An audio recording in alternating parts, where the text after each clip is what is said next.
Welcome in, one and all, to episode 2 of the Travis Dufour Show. Episode 2 being Travis Goes Pro. My name is Travis Dufour. Now introducing my co-host, Mike Yatsko. Yeah, give me some beer, daddy. Remember, guys, you can follow us and on any social media platform at the Dufour brand. Twitter, TikTok, Instagram, Facebook, you name it. We are there. Look us up. Give us a follow today. Also, twitch.tv/the Dufour brand is where you can watch the show every Friday, 7 p.m. Eastern. And with that being said, go ahead and take it away, Mike. Yeah, man. So let's dive into part 1 of the story of professional wrestler Travis Dufour, a multi-time heavyweight champion and tag team champion. Now, it was October 21st, 2006 when you actually had your debut pro wrestling match. But before we get into all of that, the last episode, we left off with your backyard wrestling days. You know, doing all that hardcore stuff with your friends. You had dreams of doing the training and going pro, but you got sent off to military school for a quick detour. So chat me up, man. Any interesting stories from that time? Yeah, to be taken away from my friends.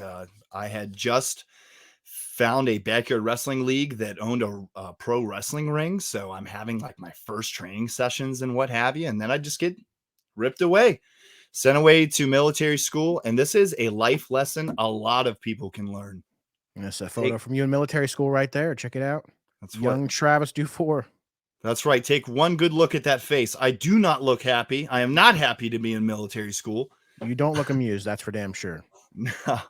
Being sent there, against my will. But do you remember this photo though? Do you remember them taking this and like what were you thinking? Why were you looking so torn? You looked like you were traumatized there almost. I mean, we were all in a line to get our pictures done, and right before my picture was taken, I was just talking in the line. Drill sergeant got in my face. I was like, you better shut your mouth because, yeah, well, that would make do this it. as easy as possible on you.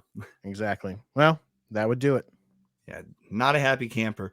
But the story that I'd really like to tell today from the military school, I'm only going to tell one story, and then we'll hop into the pro wrestling stories. About halfway through my time at this military school, it was a 5-month program. About halfway through, there was a kid who was in the bathroom. He was slamming a trash can against the wall, and he was just yelling shit like, I hate this place. I want to go home so bad. And I heard him going off in the bathroom, and there was a strict no violence policy. If you got into a fight at this military school, they are sending you home. So knowing that, I approached this kid in the bathroom, and pro wrestling guru, Travis Dufour, I asked him if he was a fan of pro wrestling, and he was like, what the fuck are you talking about? He was like, I'm not trying to have like a general conversation right now. I was like, no, I'm getting to something. I was like, how about this? Me and you, we will just pretend to fight, and we will both get sent home. Oh man, here we go. And so he liked that idea. So Mike, for the next hour, I teach this guy how to throw a punch in pro wrestling. A fake punch. Yeah. Oh, you're holding back basically. I tell him, hit me right on my neck with your fingertips. Make sure that you really swing your arm, but all fingertips right on my neck. It's not going to hurt, and it's going to look beautiful. That's exactly what he did then. Yeah. Well, so in military school, you're in a formation. You're in lines and whatnot all the time, and we wanted to make sure that we were in front of each other in this formation. So I said, boom, that's the first step. Let's get face to face with each other out there. Next step, I told him, I'll throw the first punch because I know mine's going to look beautiful. Of course. I got to go first. And then, we'll just grab a hold of each other, maybe go to the ground. Somebody's going to break it up quick. Boom, we're going home. It comes time to do it. It is right after lunch. We are in the perfect formation. He is actually ahead of me, and he looks back and goes, I'm turning around in 10 seconds. And I was like, okay, that's oddly specific, but okay. He had to count himself down, hype himself up for the moment. And then he did. He starts out loud going 10, 9. Is this guy stupid? Brother, whenever he got to about 6, I was like, "Oh shit, I don't want to do this anymore." I started getting like cold Abort, feet. abort. And he's like 5, 4, 3, and I'm like, "Damn, I really don't want to do this." 2, 1. He turns around, and brother, I throw a picture perfect Kurt Hennig, Mr. Perfect, beautiful punch to I him. wish we had a clip of that. It was beautiful. They still talk about it to this day. I bet. But he takes that punch, rears back, and with everything he has, he punches me right square in the center of my face with everything he has. Wow. And that hurt then? Knocked me out. Knocked Oh, me out damn. cold. Apparently, I tripped on my own feet and I fell. My head Oh, smacked off the concrete. He was playing for keeps. Dude, and that wasn't it. Like, once I fell onto the ground, from what I'm told, he grabbed me by the collar of the shirt and like got 4 more really good punches in on my face. Was that before part of the somebody come. script? No. Dude, what's going on here? He's going into business for himself. I think that he was a very troubled teen. He heard this guy think of a stupid plan, and he's like, "I'm gonna knock this kid out." What happened to the worked punch? I'm kind of glad he didn't do it. It probably would have looked like shit in comparison to my punch. Yeah. Yeah. So he actually gets you on the ground and you're out then, or at least Yeah, dazed and confused. They end up breaking it up. And we are now about a half hour later. We're sitting in this office, and I'm so excited. I'm like, "Oh, I can't wait to get home." Because you A think you're drill gonna be start- kicked out, right? That's Yeah, the I'm like, expectation. "Brother, one-way ticket to a kick out. Here we go." And the drill surgeon comes in, and he says, "Good one, guys." And Wow. I'm speechless. He saw I'm through like, the bullshit. yeah, I was like, "Well, what the fuck does he know that I don't know?"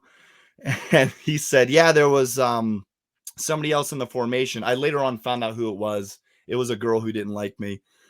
He said that she heard us going over the plans, and Well, first off, who goes over the plan around other people? Like, you do that in secret usually. well, she heard the countdown. I I went over gotcha. the plan with him in the men's, I mean, in the boys' locker room, but she heard the countdown. This bitch. So she tells on you, tattletales.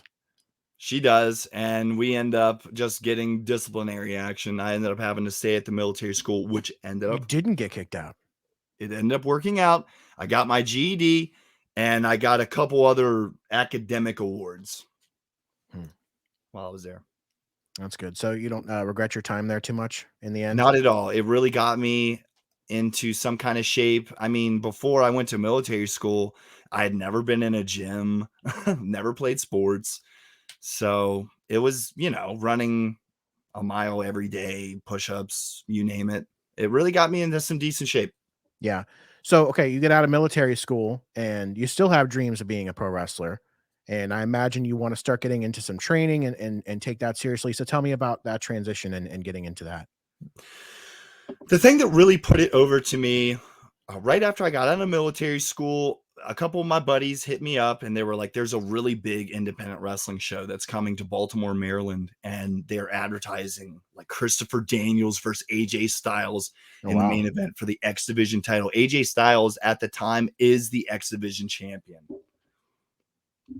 We actually have a picture of you and Christopher Daniels right here, who looks very shocked and surprised to be in this photo. And to be quite frank, you look just as surprised as he is in this photo. So what's going Just on here? kind of a story behind that picture. After the event, we're in downtown Baltimore. It's 12 o'clock at night, and me and my buddies are hanging out outside of the building, and we see both Christopher Daniels and AJ Styles walking to a car. And, we're 17, 18 years old at the time, me and my friends.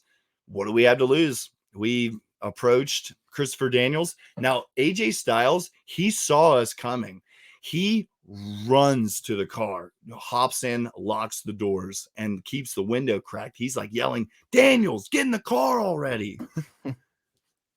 So you managed to snap that photo with him, and was he cool afterwards? Like, or how was he? He was great. Oh, really?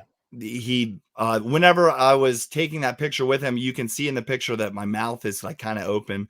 And whenever I'm putting my arm around him as I'm taking the picture and I'm saying, "Please don't punch me. I just want a picture." No, well, that's cool that he let you take it, even though, like I said, here it is again. He was quite surprised by it. So this event in particular, is this kind of inspired you to get the ball rolling on the training? Yeah, yeah. I just want to put over Maryland Championship Wrestling for a moment. If they are still around to this day and they still put out high quality shows, and in 2006, they I guess had closed before 2006, and this was their return show, so they Oh wow, wanted to make it like extra big, brought in Christopher Daniels and AJ Styles. But brother, after seeing such a high quality production, seeing AJ Styles and Christopher Daniels in 2006, oh they're yeah. in their primes. And AJ would become a future WWE champion. I mean, that's crazy. Probably a Yeah. future. He's probably a Hall of Famer, honestly, in WWE as well. It But yeah, was the best independent wrestling show I've ever been to. And after wow. that, it was on, man. Yeah. So It- we actually. So when did you start getting into the actual train? Like, where did you start?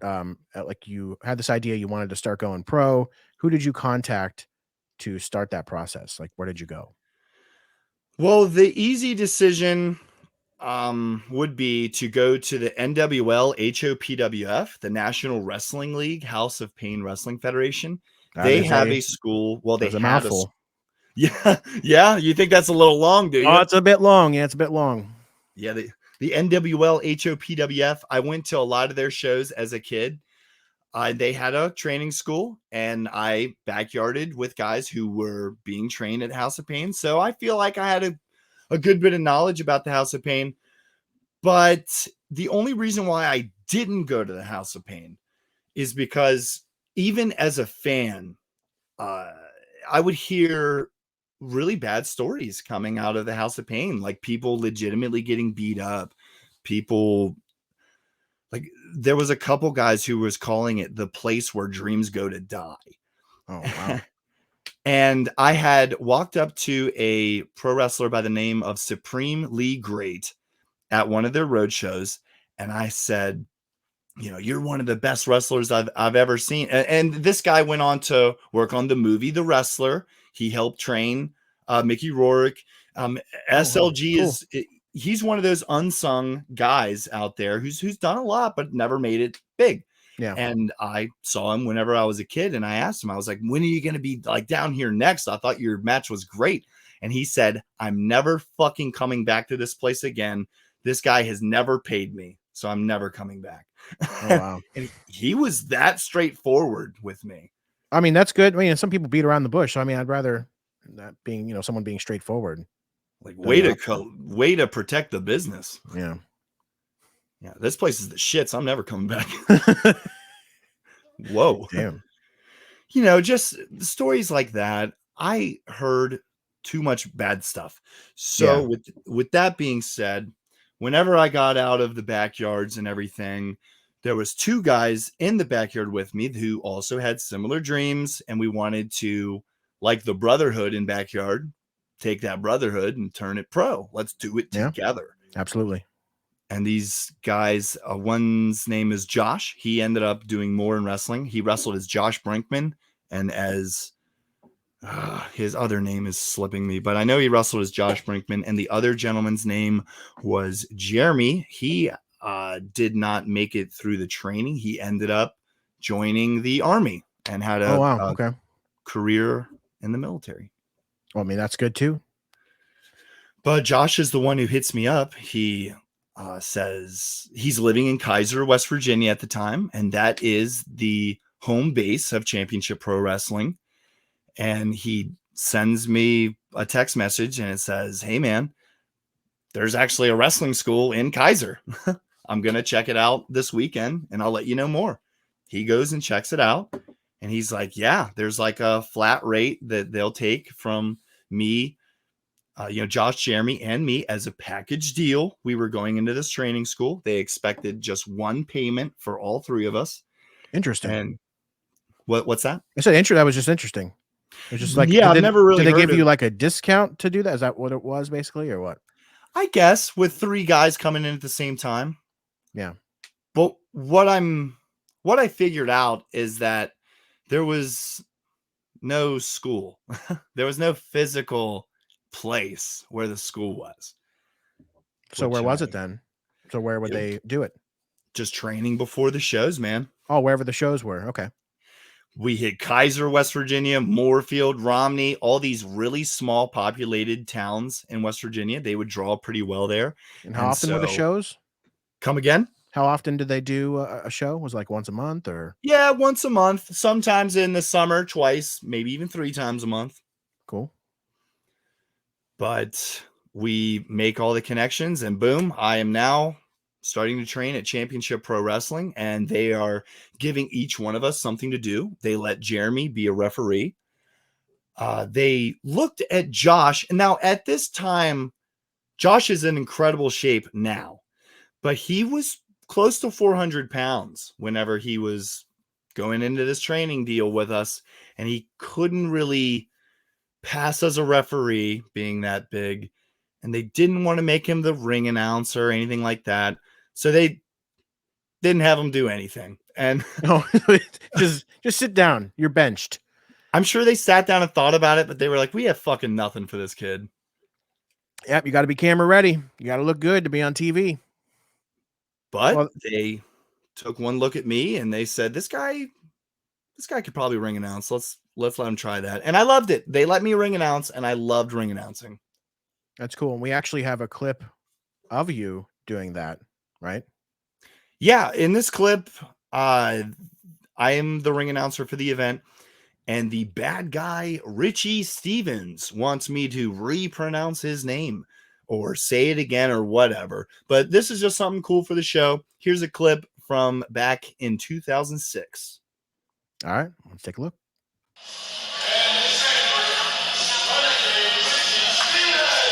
Well, Travis Dufour, getting the participants right. What was with that? Finally getting it right, basically. Like, so he was upset that you had messed up or something before that?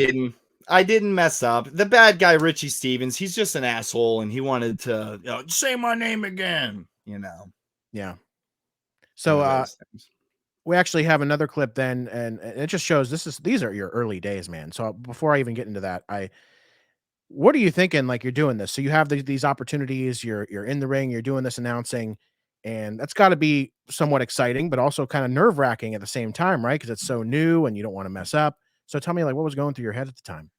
I'm an absolutely obsessed wrestling fan who is now 18 and taking the dive. I am all in. I'm so excited. Anytime they teach me something, hip toss, arm drag, anything, I am just on another level hyped.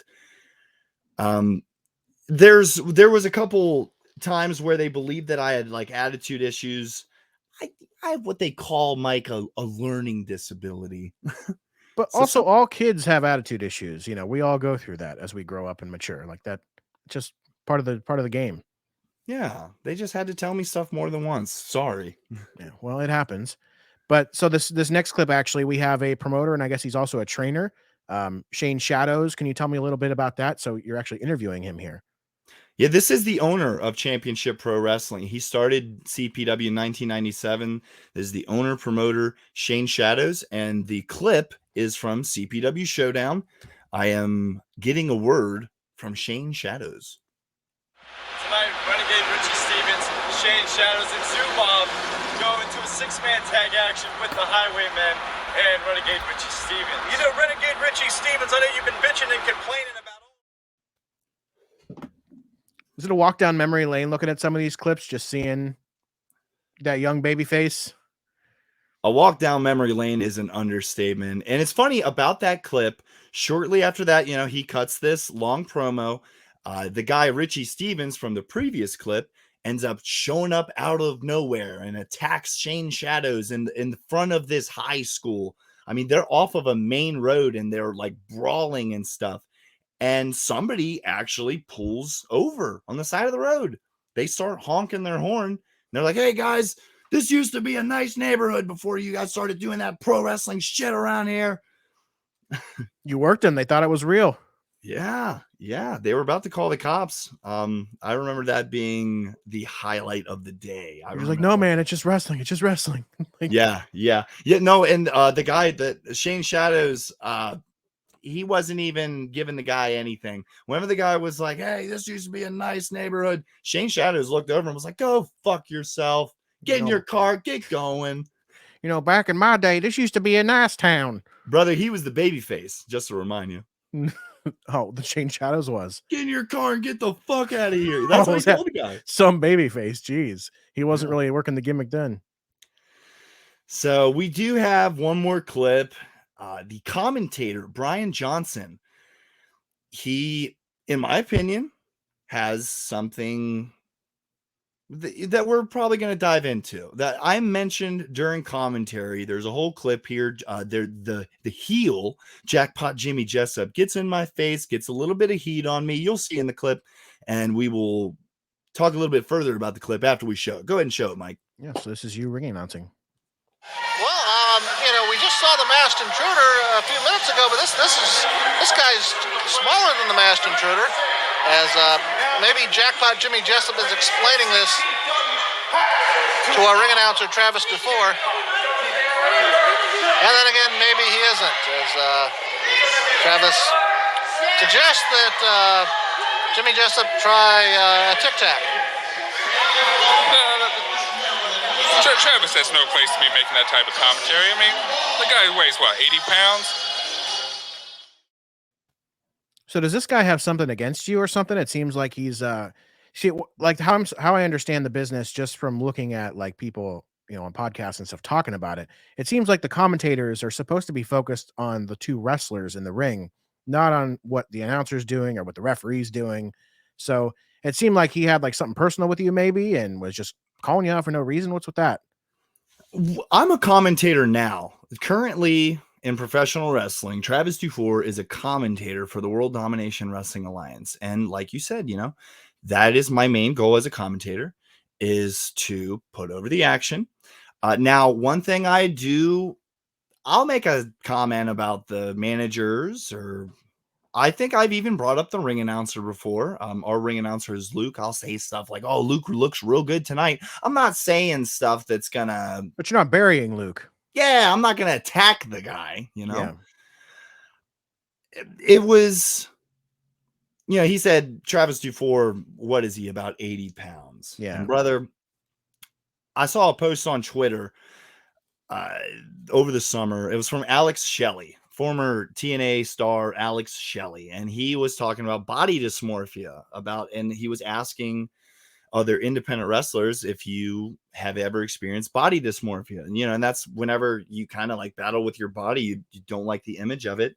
And brother, as small as I have been, do you think that I look in the mirror and I don't know that I'm a small guy? Now you're calling me 80 pounds on commentary and whatnot. Well, it'd be like if somebody called me fat. Like I look in the mirror and I know too. So brother, you have to have thick skin to be able to do this. And I get that. But I wish that people, wouldn't take the cheap heat route. I don't know. Not on the ring announcer. I mean, there was no need for that comment. It would just seem more like bullying than anything else. And this is supposed to be a place where you're getting your start. But I guess that was kind of the way things were then. No, yeah. In 2022, whenever you go to a wrestling school, it is open arms. Let's show you the way. Let's take it slow if you need to. Let's pick it up if we gotta. It's back in 2006, whenever I got in the wrestling business, steroids were still a thing in the business. It was still a body business. It was still Randy Orton was taking a shit in people's bags at this time. Like there was a good old Randy culture. Yeah, for sure. JBL was doing stuff. Didn't they lock Miz out of it's unrelated, but they locked Miz out of the locker room or something, stole his gym bag or something. Yeah.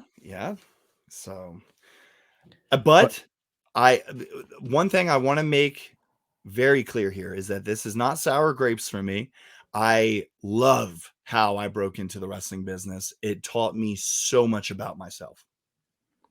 Yeah. And so you're obviously doing this, you're getting your feet wet with the ring announcing and doing all this in the ring. And obviously you're doing some training along at this, at the same time before these shows, right? So who was doing that training, and tell me a little bit about that. Sure. On the website, they advertised Shane Shadows was the trainer. Well, the guy that was in the clip. Yeah. The guy we just saw. Yeah. I never really got in the ring with him though. The main people that spent time with us while I was in training, now mind you, to give you a timeline of how long I trained about 6 months.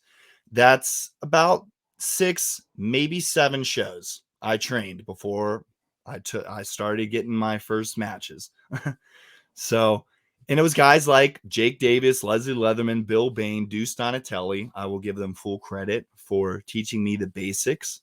I never learned psychology while I was training. So this was just about the moves, basically. Let's learn how to bump. Let's learn how to put on a proper hammerlock, like a realistic looking arm wringer. You know, you name it. That's what the training was. And did you feel like you were ready after just 6, 7 shows, or whatever, doing that training? You were ready for that first match? Not at all. Not in any sense of the word. But I also felt like I was kind of getting pushed out as well, because there was just so many stories about, I don't know, how like people didn't like my attitude. People felt like they couldn't really like work with me at this time. Yeah, and actually in the notes here we have a story that happened in Riverbend, West Virginia with Shane Shadows. Actually, do you want to go into that? Yeah, perfect timing for that. Riverbend, West Virginia was one of the venues that CPW would run, and this was an outdoor venue. It was at like a redneck yacht club, so there's a lot of just West Virginia trash riding around on mopeds and golf carts, brother. Sounds like a good time to you, doesn't it? Oh yeah, for sure. Yeah. But long story short, this ring is set up outside for Okay. the people who go to this Riverbend Park. And so we are training before the show, and we're training in front of people. Regular fans are walking around, not even fans, just regular people walking around, and we are in clear view. At this time during the training session, we are doing clothesline drills. Just have somebody whip you off the ropes. You come back, take a clothesline, get back in line. There's a couple of us doing this. Okay. So it now comes my turn to take a clothesline, and I take the clothesline and I get right back up. Just you didn't sell it, basically. Boom, he hits me. I get right back up. I get back in line. Now, Shane But- Shadows is off to the side. He's got a clipboard. He's kind of going through stuff he needs to check for the show. He's the promoter. This is his show. He looks up from the clipboard, just a moment, looks at the ring, sees me get clothesline, get right back up, get in line. Shane Shadows is old school. He says, fuck that. He throws the clipboard to somebody, says, hold on a minute, I'll be right back. Gets in the ring, says, Travis, come over here. I just want to do what you guys are doing. I want to throw you a clothesline. I was like, shit. oh, Here we go. I was like, brother, Shane never gets in the ring with me. So you were kind of excited at this point. Hell Like, oh, I'm yeah. gonna get to train with Shane finally. Show me something, brother. Like he's been the marquee guy at CPW. He gets to do all the cool storylines. He's cut great promos. I've seen him, do good work. So hell yeah, give me a clothesline. Whips me off. I come back. Shane Shadows proceeds to take my fucking head off. Oh wow. So he's Puts trying to hurt you. everything. Drops me on my head. He's trying to teach you a lesson, it seems.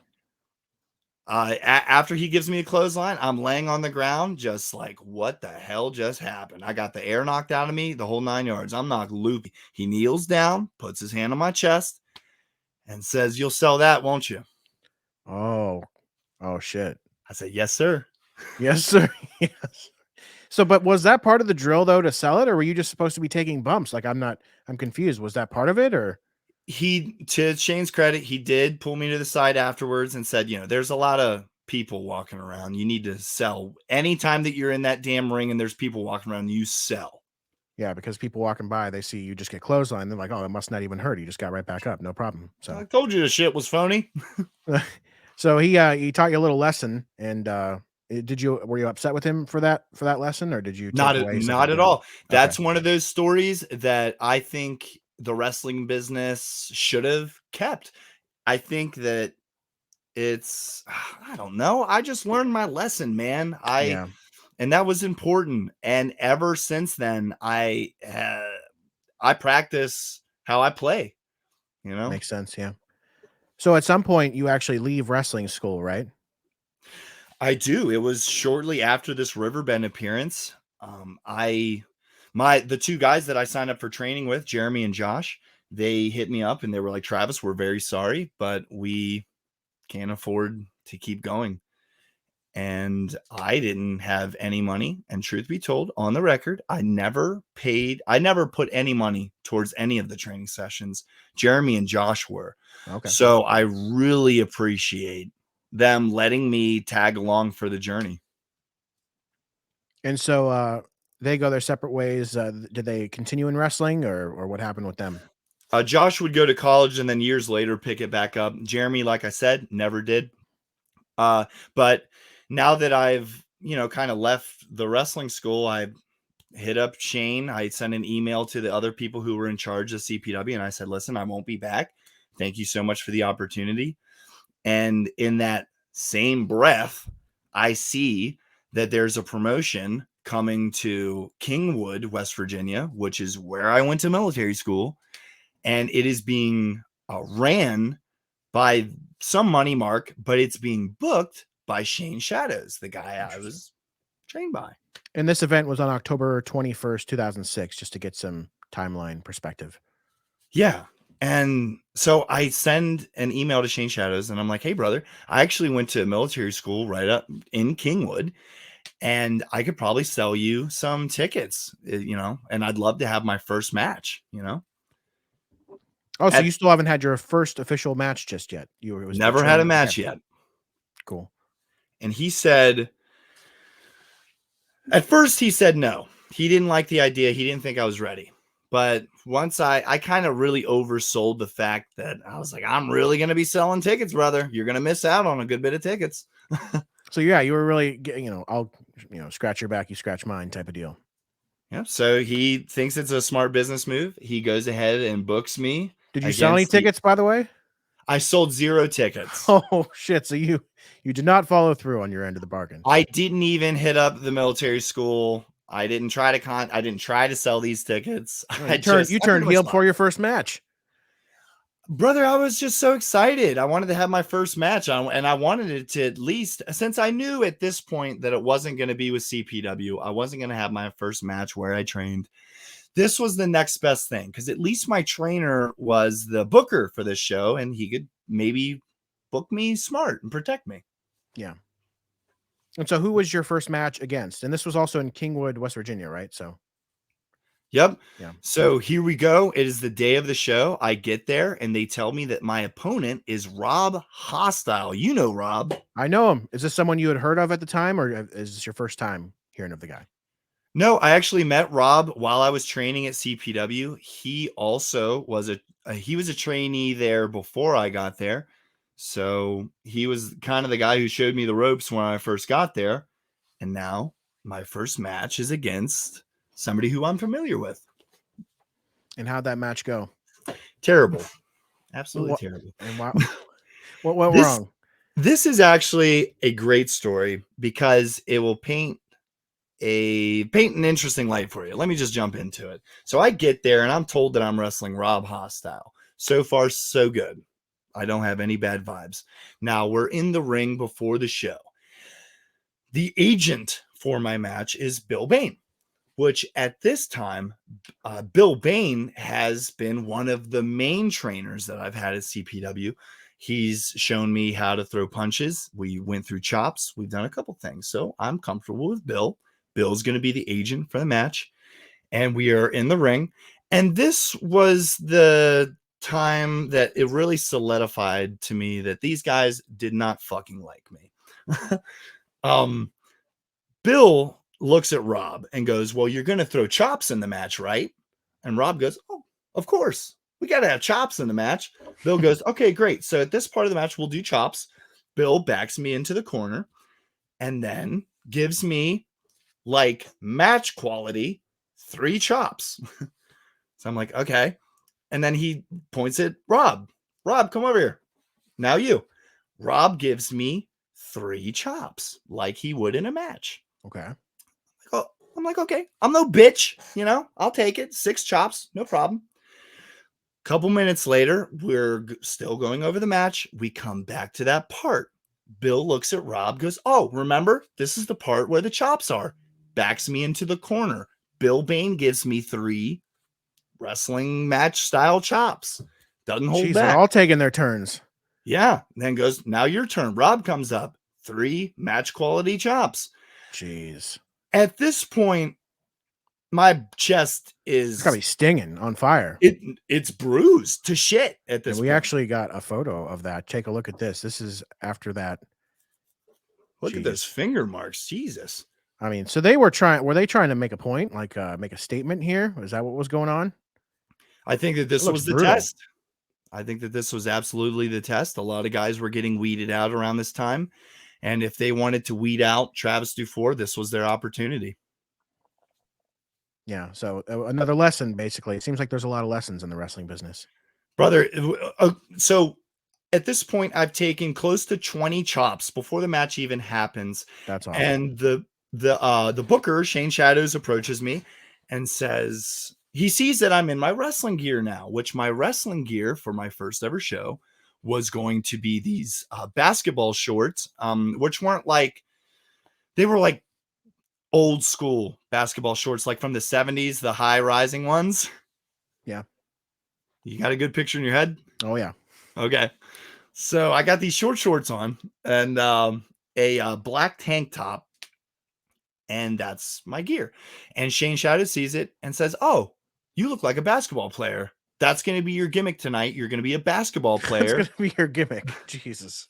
I mean, I understand we're in a high school gym and all that. And so there are basketballs available. So he goes and grabs one and says, go ahead and practice, dribbling the ball. Did you ever play basketball in your youth? Was that a thing that you did, or I did. And I fucking hated every second of it.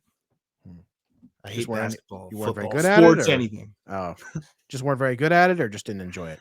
No passion about it at all. Yeah, it makes sense. I wanted to stay home and play with my wrestling figures. So your first gimmick as a basketball player. That's what he wants me to do. And now we're about 5 minutes before I'm going through the curtain. And I make one of the biggest mistakes in my career at this point, and something I still regret. I take the basketball shorts off. I throw back on my jeans that I wore to the show. Wow. And I keep on the black tank top. And brother, I'm coming out in some ripped up jeans and a t-shirt. So what possessed you to do that? I don't know. Ego, I guess. Were you just kind of rebelling against the whole basketball gimmick idea? Is that what? Well, I just, at that time, I don't think it's stupid now, but I totally thought it was the dumbest thing I had ever heard. And I thought he was trying to, I don't know, that first day Bush League shit that indie wrestlers do. Like, oh, I'm better than this, Yeah, I got you. I mean, there's been all kinds of gimmicks, from male cheerleaders to really pirates. I mean, there's all kinds of crazy stuff out there. So, brother, I could have dribbled the fucking ball to the ring. So after this, Shane Shadows, once I go through that curtain and I'm not dribbling a goddamn basketball, Shane Shadows is like, I don't, thank God that this guy can't afford training anymore, because I'm done with him. Wow. All right, so you pissed them off, and you're done with them you're done with them completely at this point. Well, now I'm in the ring. Here comes Rob Hostile for the actual match. I mean, brother, we haven't even got to the match yet. I forgot they did all these chops before the match. That's crazy. Yeah. Okay. So the match. Here's the match. My chest is so deeply bruised that I remember anytime I bumped, whenever I was on my back, I had a hell of a time just raising myself. And so that's a factor. At one point in the match went fine. But at one point in the match, Rob Hostile tackles me to the ground, gets on top of me, ground and pound style, and just lands the most horrific elbow straight to my tooth, chips my front tooth, Mike. Oh, wow. They tried their best. Yeah. So they wanted you to not come back, basically. I think that they fucking walked off to the side probably and was like, tonight's the night. We're going to put this fucking kid in his place. But yeah, that was acceptable then, apparently. I saw it all the time. Which basically amounts to hazing. Yeah, the hazing aspect of the wrestling business is pretty much gone. Yeah, well, that's good. That's a positive thing. Okay, so you leave this wrestling school. You're done with CPW. What's next? Well, what's next is I gotta start getting bookings, brother. At this point, I'm thinking I've had my first match. Now I need my second. And I only have a handful of friends in the wrestling business at this point. And one of them happens to be this guy that goes by the name of Ray Velasco, which we will hear his name throughout this episode. He was wrestling for a promotion in my hometown, and it was a promotion that was formerly known as Apartment Pro Wrestling. So it was a backyard league, Mike. Oh, backyard wrestling again. But the guys who owned it were getting older. They were established guys in their 20s. They put all their money together, ended up buying a wrestling ring, changed the cool. name from Apartment Pro to All Premier so they could keep their initials. And I asked if I could be a part of their next event. And they said, just show up. We'll see if we can find something for you. And on November 18th, 2006, about a month after my first match, I got my second match I ever had, Mike. Apartment Pro Wrestling is quite an interesting name. And they would legitimately wrestle in each other's apartments. Oh, wow. I mean, I used to do that as a kid. We'd wrestle in a room, set up some fake, not fake ropes. We'd set up some ropes and pretend we had a ring, use the mattresses as the bed, or use the mattress. Well, I want to know who the fucking landlord was for this Apartment Pro Wrestling, because I saw a lot of the old videos, and I mean, these dudes used to put each other through those ceilings and stuff. Oh, wow. Yeah, that's crazy. Yeah, they must have known the landlord or something. I don't know. Or yeah, had I'm glad I met them after they stopped doing the backyard shit. All right, so you have your first match for them. You said it's November 18th in 2006. Tell me about this. Yeah, my first match for them is one-on-one against this guy named Frank Lindstro, who Frank Lindstro was a backyard wrestler just like me, grew up in the town next to me, backyarded with me growing up. So it was really cool. My first time outside of the place I trained at, my first match is with a guy I know, and he looks at me and says, brother, you're going to have to do something a little extra to get over with this crowd. And I was like, what the fuck does that mean? Here we go. And he said, after the match, because he's going to go over, after the match, I don't want to just do a beat down on you after the match. I want to hit you in the head with a steel chair. Now, were you being paid for this booking? Hell no. So this was free, and you were going to take a shot to the head. Of course, it was way different then, with people just, it was just a common thing, taking chair shots to the head. Yeah, chair shots were totally in. So we're trying to fit in one here. And I was so like headstrong about everything. For this chair shot, I was like, well, I'm not going to take it like a bitch. I'm going to take it with my hands down. I'm going to take that straight on the dome. Damn. And that was a bad idea. Unprotected too. That was before people were putting their hands up and protecting themselves, right? Exactly. And Jeez, I should have thrown my hands up because, I mean, brother, the match happens. He wins. He goes and grabs that steel chair. I get up all woozy and turn around. And he knocks me out cold with this steel chair shot. People had to carry my body back to the locker room. For real, not storyline. Like, actually had to, because you could not do it yourself. I remember feeling the impact, but nothing after. Damn. That's terrible. So you had this, it was a death match, right? Yeah. Well, not this match. No. This same company, I want to continue working for them. And they were like, our next show is a death match tournament. Is that something that you'd be interested in? And are they asking you this as you're like knocked out and barely responsive? Like, no, when did you come to, by the way? Did you come, yeah, quickly, I was in the locker room. Very, very fuzzy memories from that night. I remember ultimately being okay, but yeah, It knocked me out. Okay. But this same promotion, their next event is called the Ornament of Death tournament. Oh, how nice. Yeah. And I asked them, I'm like, is there any openings in it? Because I'd like to still work here. I want to still wrestle. I have no other contacts. And they let me do the first round against a guy named Mason Young. Yeah, so this was on November 18th, 2006 that you had this match. Yeah, I definitely shouldn't have done it. I mean, it's a death match. Yeah, so you're wrestling a death match not because you're excited about a death match. You just because if you didn't, you wouldn't be wrestling at all, and that wasn't an option for you at the time. Exactly. I just want to fucking wrestle. So with that being in mind, I'm talking to Mason Young and I'm like, listen, let's be the only death match that uses no weapons. That's smart. What was And he his? was like, sure, okay. So we planned out a match and everything. Once we get out there, we go through about the first couple minutes of what we had planned, but then he gets out of the ring, goes and grabs this box with light bulbs that are taped on each side of the box, throws it in the ring, and I'm like, this son of a bitch, dude. And that's not the plan. That's not the plan you guys had. it's not. He as he was entering the ring, though, he was kind of a savvy worker. He was like, throw this at me. And as he was getting into the ring, I picked up the box and wung it at him. So to his credit, he let me hit him with weapons.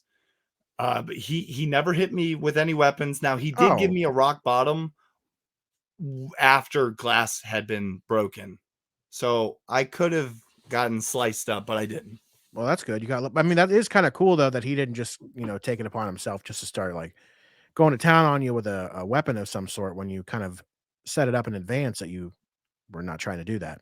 Oh, this is a best case scenario death match, in my opinion. Oh yeah, because I've seen some death matches and they're pretty brutal. They can be. Didn't David Arquette almost die in one? He did, and that's a shoot, brother. Okay, so was this your? Did you have any more matches in this promotion? All Premier Wrestling? Yeah, I kept working for All Premier Wrestling. Nothing real notable. The next big thing that happens for me is on March 24th in 2007. So we're talking the very next year. Championship Pro Wrestling is back in the story. Shane Shadows sends me a message and tells me there's a couple guys that we need for like an angle. It's like a public workout angle with the champion. The champion at the time is Leslie Leatherman, and he offered me a spot in this, which totally surprised me. Now, were you guys keeping in touch during this time, or was this just like a message out of the blue? Not at all. I had not heard from this man. He had not heard from me since my debut match. Yeah. Okay, so what happened next? So it's set. I agreed to it because he gives me an opportunity to work with a guy who I used to watch whenever I was a kid. I actually had a Leslie Leatherman t-shirt growing up, so I was a big fan of Leslie Leatherman, and I got to work with the champ, and he didn't take any liberties on me. I even told him, I told him one of the things that I really do well is you can hoist me over your head like I can't remember the name of it, like a gorilla press. Okay. And toss me over the top rope. It's a sick bump, and it's something that I take well. I've never hurt myself on it.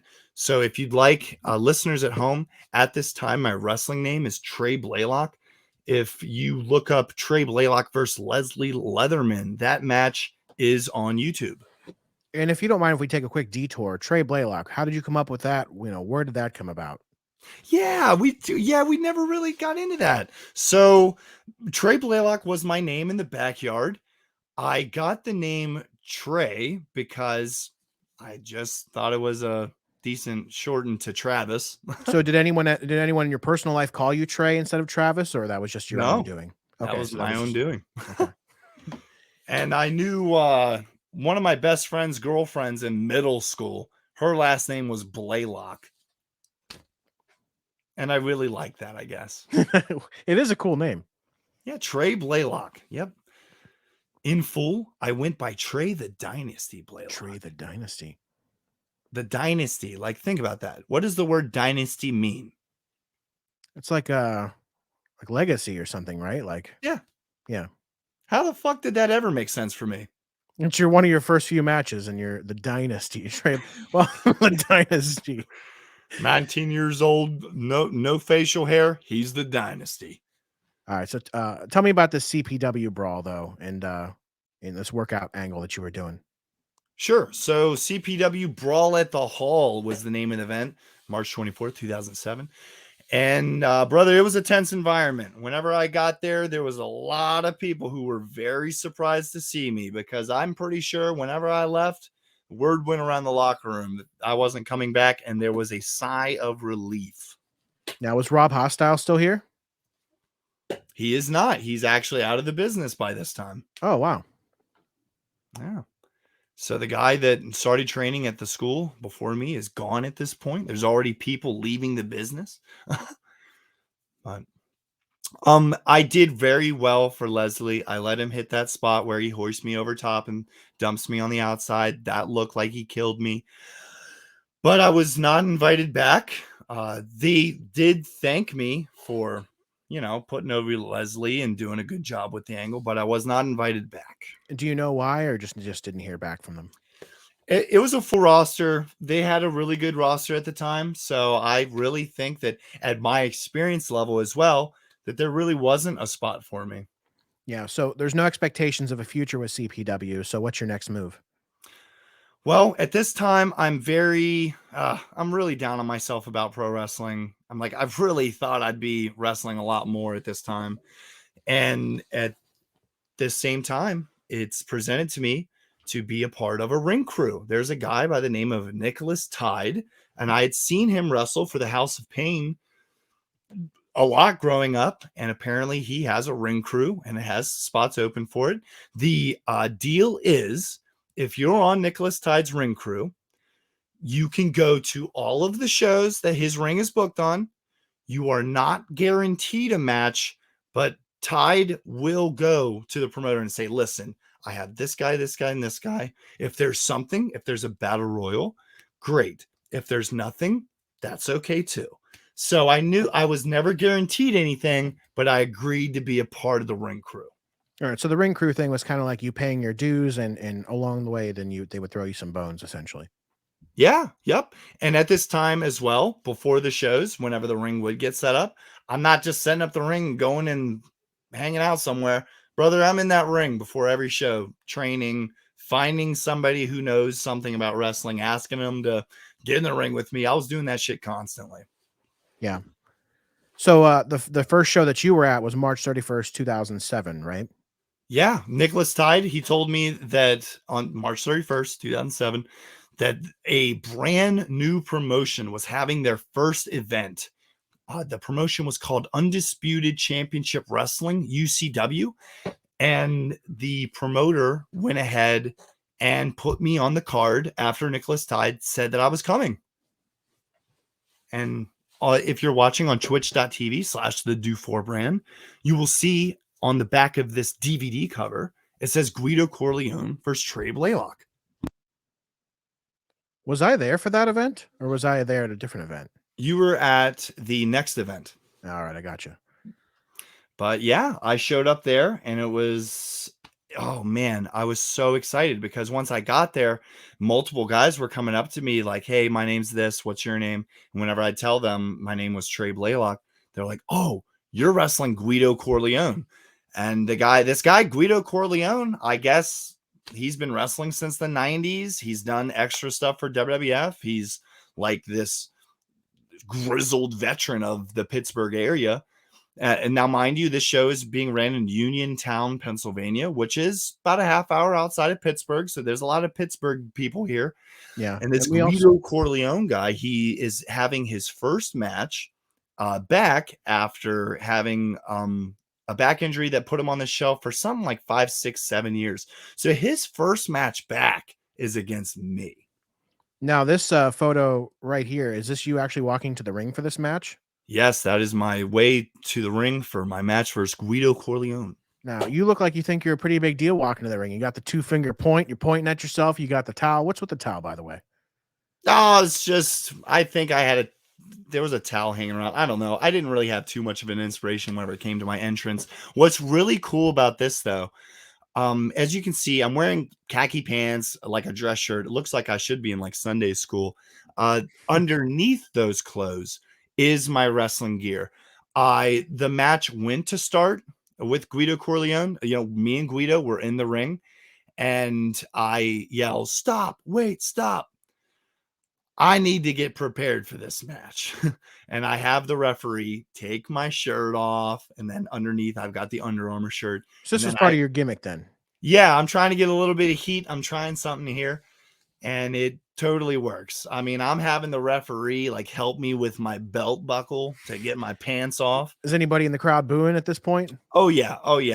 Guido Corleone, he's doing a really good job of selling and acting like he's getting impatient and everything. And this was the first match in my wrestling career that it went good from beginning to end. Nothing really got messed up. And I went home that night really thinking like, damn, I finally had a good match. Yeah. So you're feeling pretty good about yourself then at this point. Yeah. And I got invited. You were turning the corner. The promoter for this show was also a worker. He put me into his like stable after all this. So I thought I was going to have a home at UCW. So what was the stable called? Oh God. I know his tag team was called Bad Company.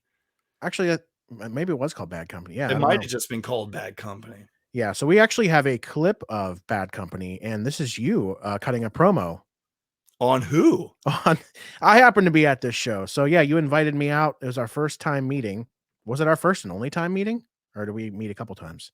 No, that was our only time that we've met in person. Wow. Yeah, only time in person. But yeah, you invited me down, and real quick before the match, before the show, you actually let me get in the ring, and I got to feel what it was like to stand in a ring, which I thought was cool because I was a big wrestling fan too, still am, and got to bump around a little bit, which hurt. I hit my head I hit my head every time, every single time I hit my head, and I had a headache afterwards. But no, it was fun.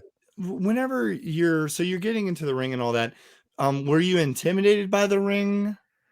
I think I was so excited about it. I was intimidated to bump. Cause I remember standing, cause you did the thing where like you were on all fours and I was going to fall back and to help me bump. But I remember being terrified that one, I was going to crush you, and two, that I was going to fall and hit my head.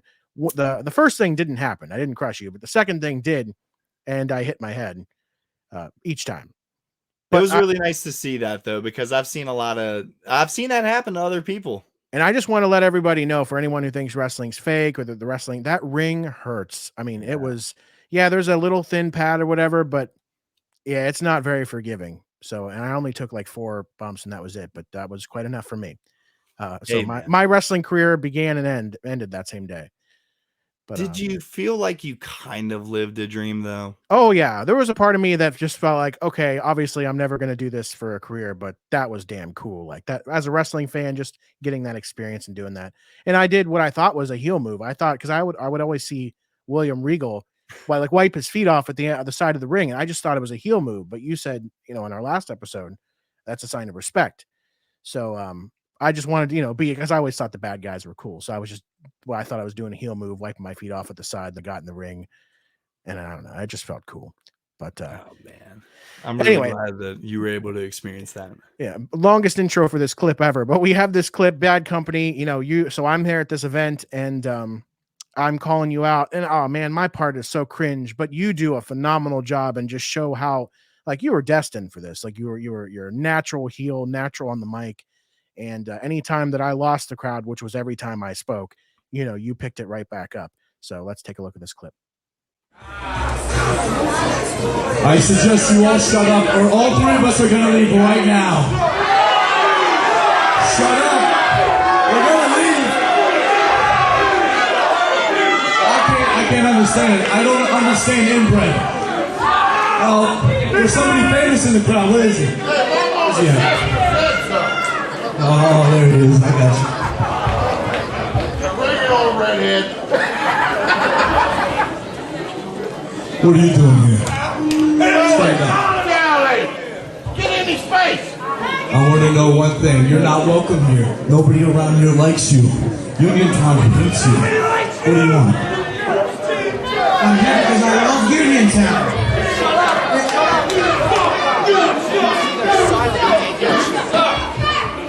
See, I'm glad you guys didn't respond to that because Uniontown sucks and I think you all know it. Uniontown does not suck. And to prove that, I want everyone in the arena to check underneath their seats right now. And if you have an empty seat next to you, check next to that. Like for what? What are you doing? You're not giving them free stuff, are you? You better not. You better not be trying to upstage me in bad company. It's not gonna happen. Okay. You know what? I'm gonna say it to you one more time. Mike Toxic is not welcome here. Leave. I run the show. Get out of here. Say goodbye to Mike Toxic. Get out of here. Leave. Oh, I'm serious. This kid can't hold my jockstrap, and that's right. I have a jockstrap.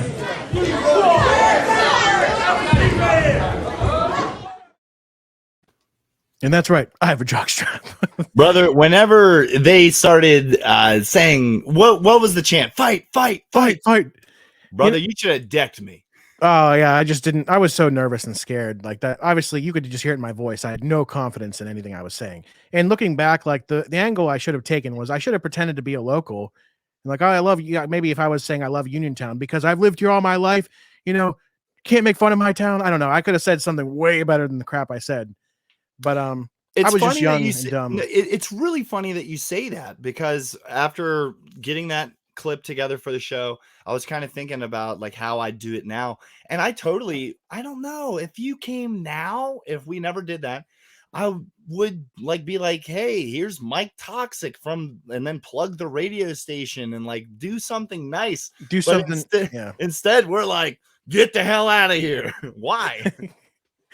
You know what I would love to do? I would love to do something where you hit me. Like we're just in the ring and then I say something, you slap me or hit me and then I fall down or something. I don't know. That would have Well, cool. if you ever get to sit in on a wrestling show again where I'm actually wrestling, we'll get you one of those signs and I can tear it out of your hands and rip it up and throw it in your face. There you go. And then I'll slap you in the face. No, I'm just kidding. Dude, full on fan versus wrestler brawl.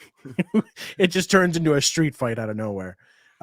But the one thing is that I want to say about that clip is I was like, everybody look under your seats. And I only brought 5 DVDs for the whole thing. And I had taped them pretty well, a little too well under the chairs. So when people looked, they didn't find shit. I don't think one person found the DVDs that I put under there. And there was even a few seats that were empty that happened to be the ones with the DVDs. So it was just a mess. But dude, the thing I take away from that clip is just the confidence that you exude, like you were a natural heel, and that's what saves the clip for me, So it's always fun to look back on that. I really because you had the appreciate crowd. that. I mean, and I just want to mention, I don't know if I mentioned this before, but I was in the wrestling business less than a year and cut that promo. Yeah, that's crazy because when you were doing the announcing, it didn't look like you had that confidence at all. Like you looked scared, not saying anything to, but you look like a deer in the headlights type of look. Like you were scared, nervous, your first time, announcing and all that stuff. Whereas here, you're owning it. You're a part of this, faction bad company and just almost like a whole different Trey Blaylock. Yeah, no doubt about it. And one of the next pertinent dates on our cheat sheet here is the old Covey Pro date. What's that date there, Mike? It looks like April 21st, 2007 is when you debuted for Covey Pro. Yeah, I was finding places to work, and this promotion, Covey Pro Wrestling, based out of Berkeley Springs, West Virginia. Side note, I did their website for a long time, for years actually. I managed their website. You did, and he paid you pretty good. Yeah, he did. He was actually for years my best paying client. No joke. I have nothing but the utmost respect for Cody Covey, and eventually, we moved on, but. No, I totally remember that because I remember you telling me how much he was paying you to do that website. And then I remember going to the website, seeing how shit it looked, and then looking at the price that you said that he was paying you. And I was son of a bitch. How did you get him to agree to that? Son of a bitch. Bro, it was like almost $100, wasn't it? Oh, sometimes it was more than that. I mean, I don't remember the exact amounts, but there was times where like a website update costed $500. And I think I charged him. I don't know. I couldn't even guess, but it was hundreds, Yeah. Wow. So, and as a kid who was just starting off in the design, web design, because that's what I do now is app design, web design. That was a lot, it was a lot of money and it was great money to be making. No, So- hey man, somebody. So you got me. somebody was You gonna actually get- got me into that. I think. Yeah, because I wouldn't have heard about Covey Pro without you. So you hooked me up with that. You're welcome. Well, let's get back on track. You're debuting for them. It's April 21st, 2007. Let's get back to it. Yeah, Cody Covey has agreed to book Trey Blaylock, but it's under special circumstances. He does not want to use Trey Blaylock. He thinks that Trey Blaylock is the shits, doesn't have a name, doesn't want to use him. He wants to repackage Trey Blaylock into the beer chugging redneck, the gear jammer, Jake Break. What the fuck? Jake Break. A yeehaw Chucky boy gimmick. Are you? And did you have to act a certain way on the mic when you were Jake Break? Brother, they never let the gear jammer Jake Break near Mike. He never got to cut a promo. No. Damn. So wait, this is after you cut that really cool heel promo. Obviously prove that you have some chops on the mic, and then now you're back to this. Yeah.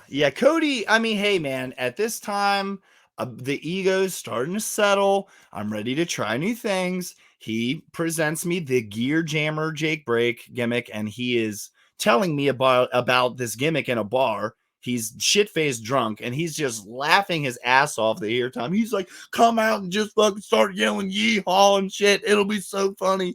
And I'm like, bro, like, I kind of want to take this business serious, but if you think this is going to be this hilarious thing. And so you were all for it because, like you said before, you were gung-ho. You just wanted to wrestle, and if they were willing to book you, you were going to go with it. Yeah. At this time, it's all about the grind, and it's all about just getting bookings.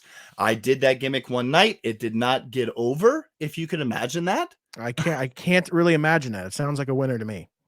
Yeah. It was like a wet fart in church. It did not get over, and we are moving on to the next date. All right. So June 9th, 2007, you actually do some work with Primal Conflict Wrestling. That's right. This is another deal where it's a ring crew booking, but this time I'm not a part of Nicholas Tide's ring crew. I'm a part of a different man's ring crew. Now, this man, his name is Spazman Anthony. Oh, Spazman. One thing that's very notable about him. Now, listen, years before I met him, he was wrestling Jimmy Snuka, Jerry Lawler. Anytime that like a big name came to the Hagerstown area, Spazman Anthony more than likely wrestled him. So Spazman, he's got some respect behind his name. And as a fan, I, had AOL, America Online. Oh, dude, AOL was so cool. That's a podcast for another day, but really cool. Yeah.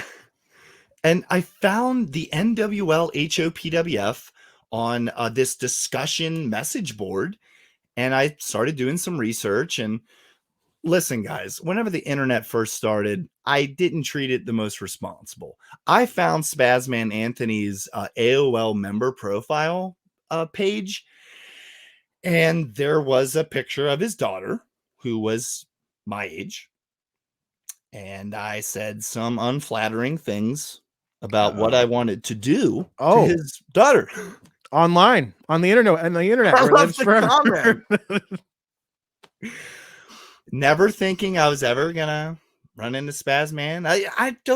Those thoughts were never in my mind. I'm just making a comment and moving on. And then here he is in Primal Conflict Wrestling. And by the way, you're not Jake Break anymore. You're back to Trey Blaylock, and this is actually you around that time. Yes. And with the infamous TreyBlaylock.com that I managed as well. I don't know if I always managed it, but at least which was an actual registered domain. It was a real website too. Had your like wrestling matches and your history on it. Bios, the whole thing. I'm really glad that I did that because there's a way to search on the internet for old websites that even if they're gone, there's a system that takes screenshots and what have you of these websites, and TreyBlaylock.com is one of those websites. And I actually noticed in that photo, you looked a lot more confident than like the previous photos and clips we were showing. Like you're starting to clearly gain some confidence in the wrestling business. Yeah, I remember my little sister taking those pictures with our digital camera and just praying to God that they looked half decent. We never discussed it. I know you said that your dad and your mom supported the idea of you doing whatever you wanted to do. How was your sister with you, getting into the wrestling business? What was her thoughts? I am 9 years older than my sister, so she was, a little kid for the beginning. I remember her being very supportive, though. Her favorite wrestlers was Kane and Chris Jericho growing up. I loved them both. But let's get back on old Spazman Anthony and his daughter. Spazman. He knows that somebody with the username Trey Blaylock has said something about his daughter on this website. Now, to kind of put it into perspective, this is June 9th, 2007. I made this comment maybe in 2002, 2003. So it's a long time ago. Okay. Yeah. Yeah. Some time had passed. And I cannot stop thinking about it. I am driving. Well, I'm on my way to the show, and I know that the person who owns this ring is Spazman Anthony. And I'm praying to awkward. God he does not remember the name Trey Blaylock. And I get out of the dreams car, come true. Well, I start walking through the parking lot, and Spazman Anthony, there's a trailer with a bunch of pieces to a ring on the back of it. Somebody jumps out of the truck. It's Spazman Anthony. He locks eyes with me, and all he says in a stern voice, he goes, Trey fucking Blaylock. Oh, he remembered. He remembered. I'm like, no. He starts approaching me. The distance is closing, and he puts out his hand, and I'm shocked. I put my hand out. To shake your hand. Yeah. Oh, damn. And I started saying, I'm so sorry. And he said, stop. He's like, I don't give a shit, man. He's like, I'm here to have a good time tonight. Let's, get this ring set up. He was really cool. Yeah. But that's cool that you came ready to apologize, though. I mean, you knew that it was. I knew it was fucked. Yeah. Oh, yeah. It was not a good situation. So you live and you learn, don't you, Mike? Dude, that worked out the best way possible then. Yeah. So I end up bada bing, bada boom. I'm there. Spazman Anthony. He's got the ring. He's cool with me. And I'm now figuring out what I'm going to be doing on the show. On the show, there is a memorial battle royal for a wrestler by the name of Leroy Tiny Miller. Have you ever heard of Leroy Miller? I have not heard of him. Me neither. But I was there ready to possibly get booked on this show. And there was a memorial battle royal, and the promoter by the name of Tommy Hawk, he decides that it's an okay idea to let me at least in on the battle royal. But that ended up being a mistake because he approaches me, and also on this show is Joey Landis, who is a backyard wrestler from my backyard days. Yeah, friend of He's yours. trying to become pro, and he has went to the show with me just on the off chance that he might get a match, might not. But me and Joey Landis get put into this battle royal. So the promoter comes up to us and is like, listen, we are in a brand new gymnasium. This is the first time this gymnasium has ever let pro wrestling in here. There are guardrails outside of the ring. Do not touch the guardrails. They will fuck the floor up. Oh, because the gymnasium, the nice wood floors. Yeah. Oh, beautiful, beautiful venue. And now we are in the battle royal. Me and Joey Landis. And there's a gentleman in the ring who's about 7 feet tall, legitimately, about 300 pounds. His name's Ox, and he's just this big redneck guy. And he takes one look at Joey Landis and me in the locker room, starts snickering. He's like, yeah, I want to eliminate both of you guys. And we were like, okay, whatever. Okay. So it comes time for this guy to eliminate Joey Landis. And Joey Landis, the spot is he's going to just clothesline Joey Landis over the top rope. Easy peasy. Yeah. It's now time to do it. Joey Landis is wrestling on the rope. Here comes Ox, and he gives Landis this light, like little clothesline. He's expecting Landis to backflip over the top rope on his own. Landis is thinking, this guy's going to crack me one and really get me over this top rope. So he's hoping he does most of the work. Yeah. And he hits him, and Joey Landis does not go over the top rope. Not even close. Oh. So So it now looked Ox awkward, is probably, right? Looked super awkward. well, Ox is kinda realizing, "Oh, I gotta give this guy some oomph." And Joey Landis is thinking, "Oh, I have to, like, kinda start jumping before this guy hits me." And with the combination of both of those ideas, here comes Ox. He fucking hits Landis with the clothesline. Landis goes flying, Wow. backflips over the top rope, lands on his feet on the outside. The momentum completely has Landis. He backpedals, slams into the guardrails. Oh, no. No, those floors. The screech noise it makes. I mean, I'm standing in the ring. I haven't been eliminated yet. I see Landis fucking take out this guardrail, and I'm like, well, So you knew. we're not coming back. No. Was that the last time? That was that was the only time I wrestled for Primal. Yeah. We actually have another photo from that time period. Trey Blaylock wishes you a painful Thanksgiving for those of you watching on Twitch. And for those of you listening, it's also another great reason to watch live every Friday at 7 p.m. Eastern, because we always show photos and clips. Not always, but sometimes show photos and clips throughout the show. And you can catch that live. But yeah, so this, you seem pretty cocky in this photo. Yeah, and if you can't really tell, but that's an original CZW. That's an old school CZW T-shirt that I'm wearing too. I stole it. Well, I didn't steal it on purpose. Somebody left it behind at a wrestling show, and I just took it. I gotcha. It's not stealing. No, not at all. You just borrowed it for a time. So now, moving on to one of the biggest things to happen to me at this time. Yeah. Botchamania comes in Dude. my life. Yeah, you had your next match, and this was actually again at UCW. You're back, and I'm there as well. Yeah, I came.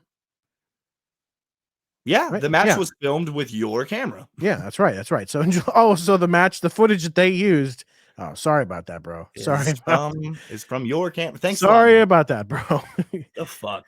So, yeah, this is July 7th, 2007, that this UCW event's happening in Uniontown, Pennsylvania again. And yeah, so this match with Jay Miller, you talk about it? Yeah, this really was exciting for me. July 7th, 2007. I was very good friends with you at this point. This would be the second time. Yeah, this is the second time you come So we up. did meet twice then. Yeah. Yeah.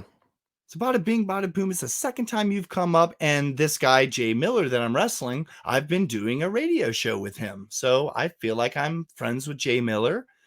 You guys get to the venue, and I'm meeting Jay Miller for the first time.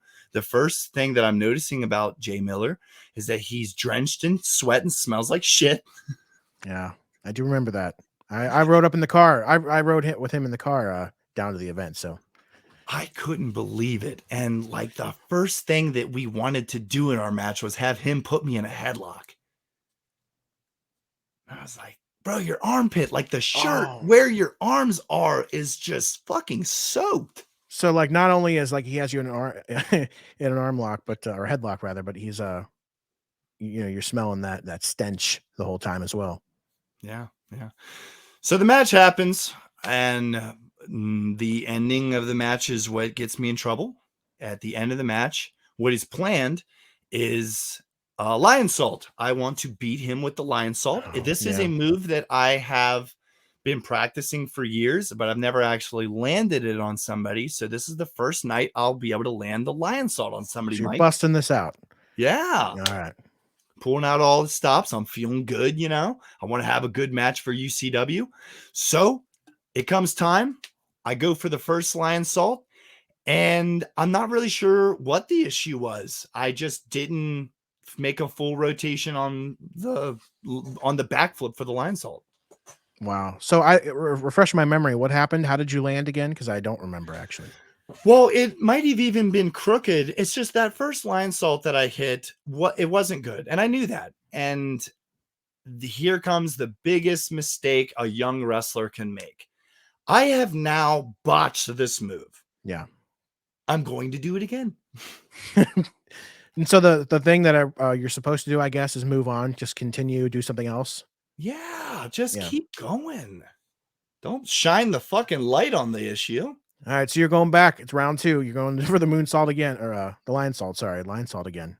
What Boom, happens? here I go. I'm jumping on that middle rope. I'm back flipping, and I don't get the full rotation again.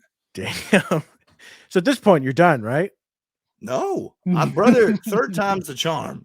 Of course. You have to land this thing. This is how the match is ending. At this There's point, no I'm way. so frustrated that I'm just like, I'm hitting this damn lion salt. I go for it a third time. And Wow. this time, whenever I make the full rotation this time, but I don't land like stomach first on Jay Miller, my knee comes crashing into his face. Oh, damn. Did you hurt him? I don't remember if he was hurt or not. No, I didn't hurt him. And that wasn't even the finish.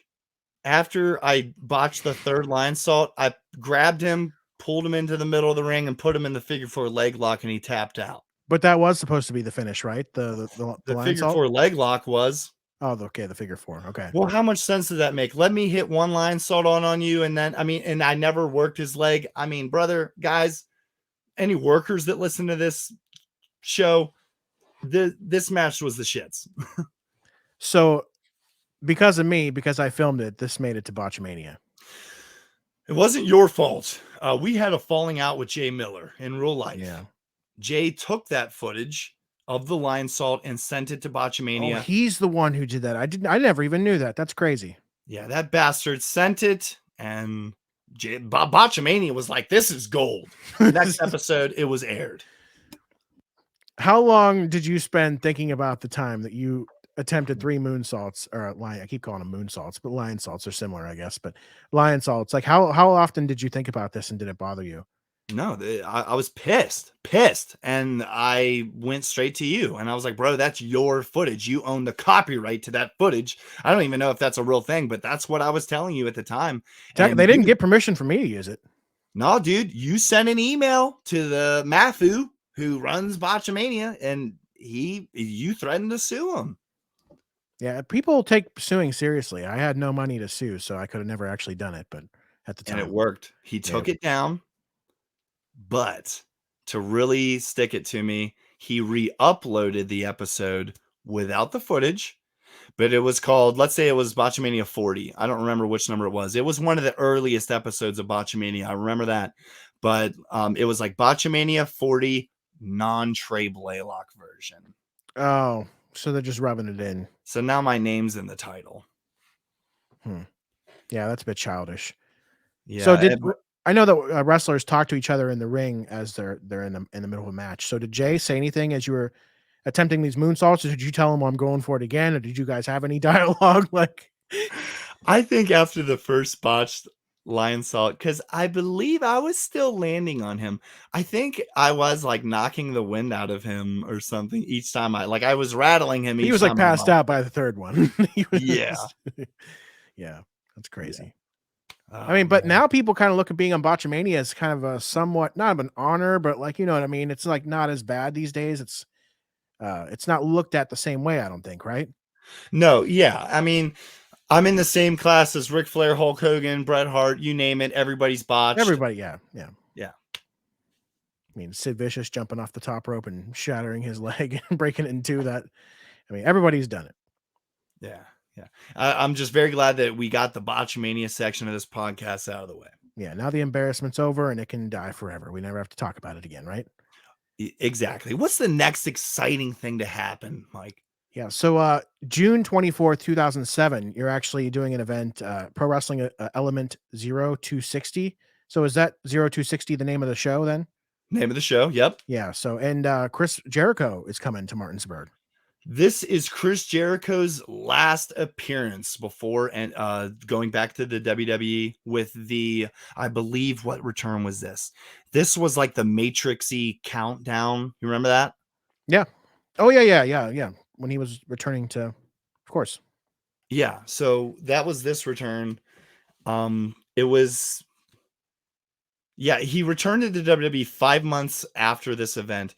And I actually feel kind of privileged because in this book, if you're watching on twitch.tv/the Do4 brand, in this book, his first book he wrote, he has a little section about this show in it, Mike.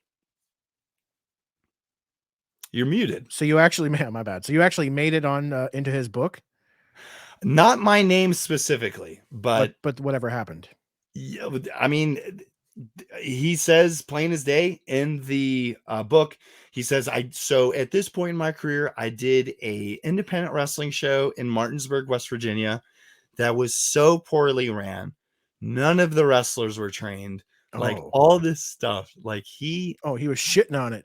Hardcore. He was like, I decided right there and then that I did not belong on these, low level Bush League shit, and I had to get back to the WWE. Yeah, so he was trying his hand at independent wrestling, and he didn't like what he saw. He was just there for a signing. I remember him signing autographs at intermission.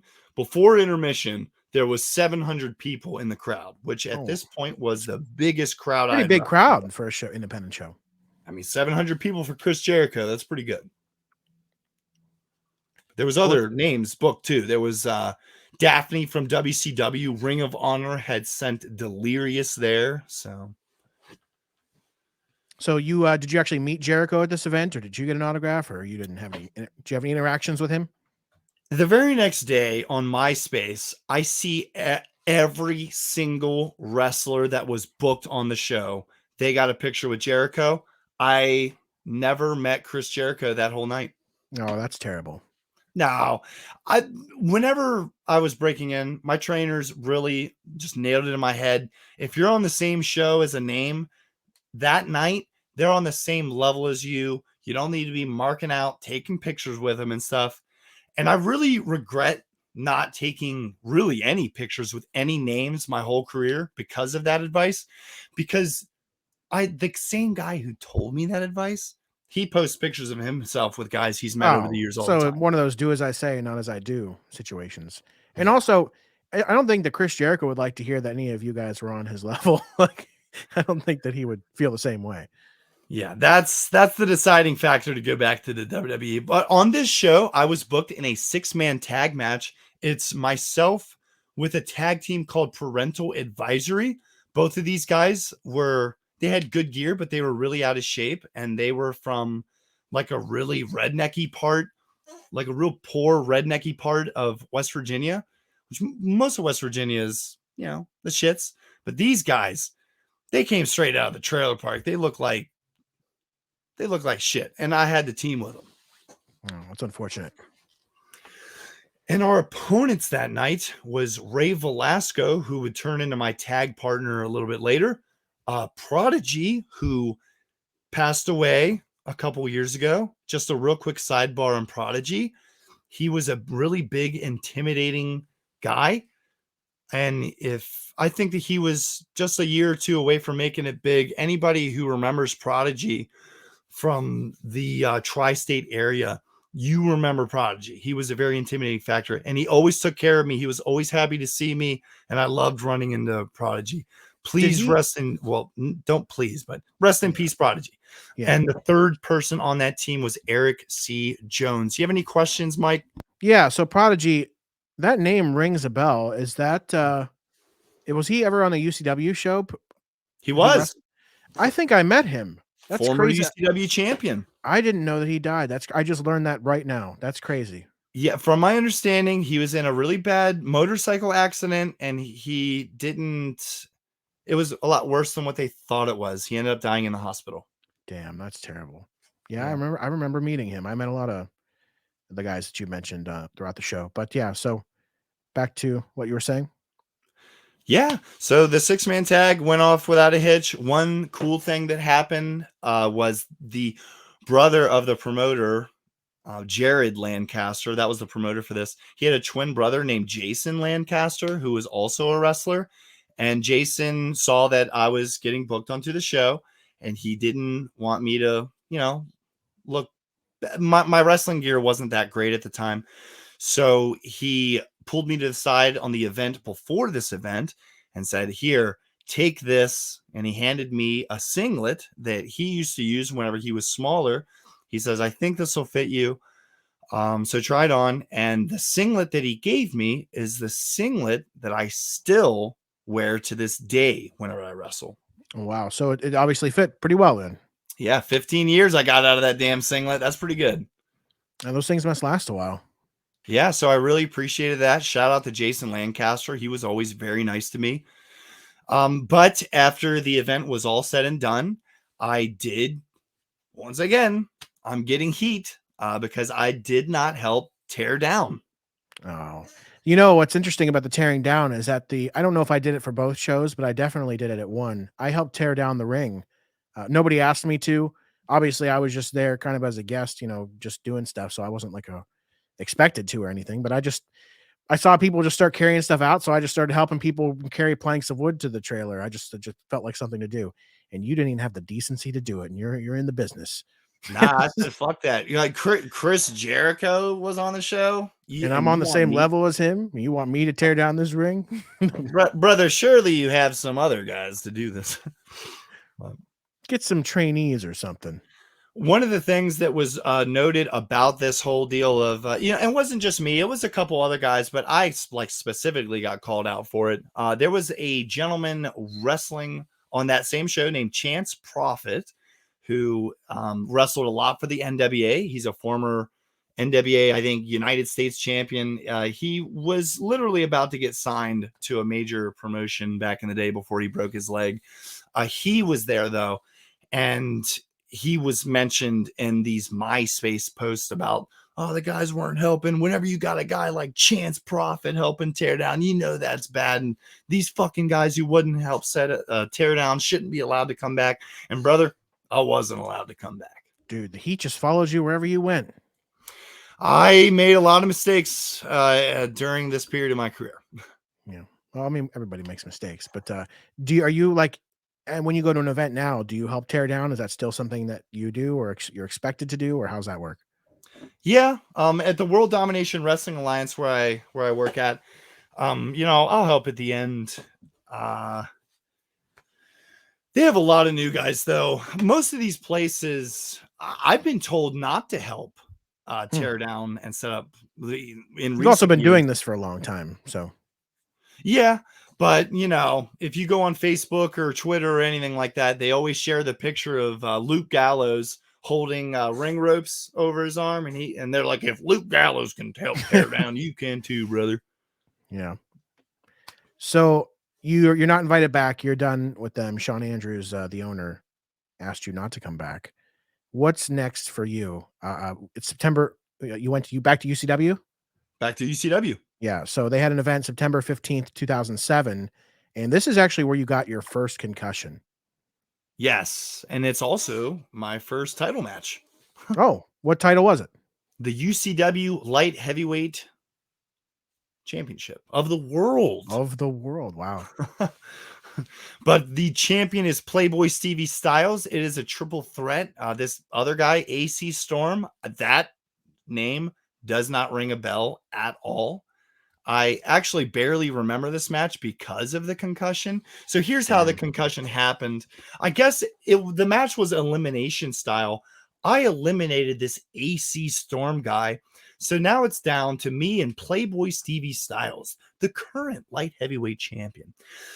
Stevie Styles picks me up for a sidewalk slam. So that move, you've got the other person's body, you're holding them by the waist, and they're horizontal at this time. Yeah. Kane did it a lot. Yeah. And once you're holding them, all you got to do is just sit on your ass, sidewalk slam.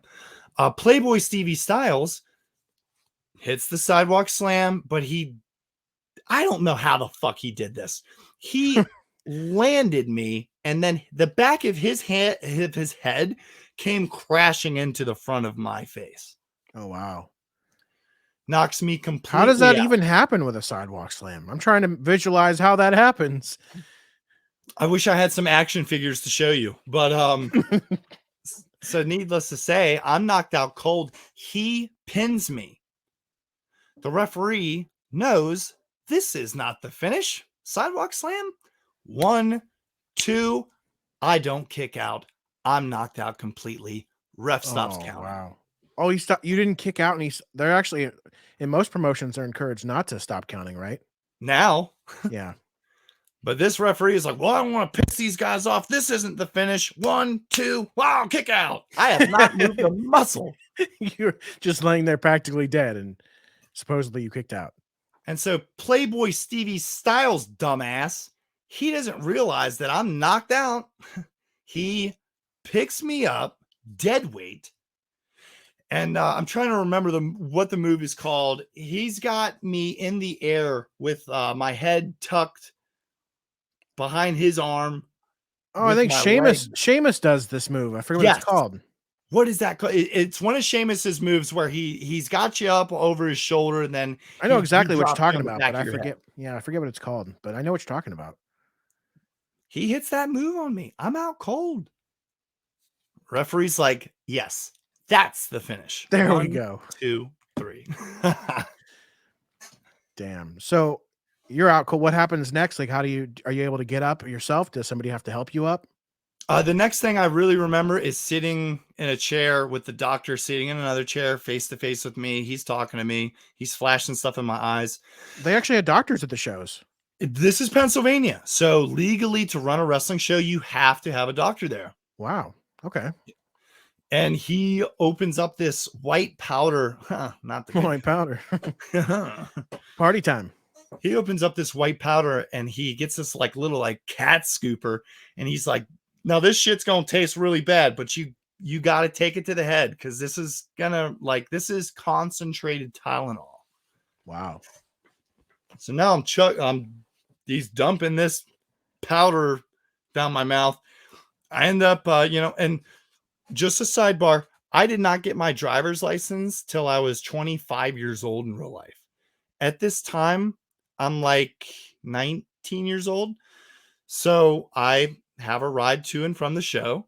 My ride at the time is this guy by the name of Mike Raddick. He takes me all the way back. Now, at the time, I live in a gated community.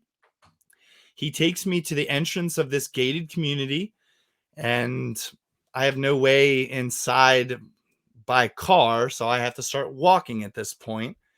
And brother, I probably had concussions before that, but the fact that I was stumbling through this neighborhood, about a 2-mile walk back to where I was living at. Like, you were really feeling it for this one. I was so out of it.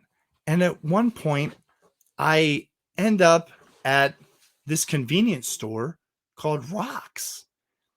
And he's dropped me off an hour ago, and I've just been walking in a daze. And now I'm in this convenience store, and I start kind of freaking out in my head. I'm like, how the fuck did I get here?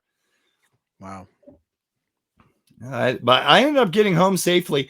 And that's one of the things, a message to the new wrestlers in the business. If you think that you have a concussion, please go get it checked out.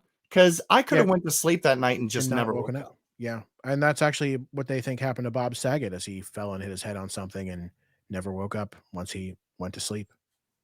Exactly.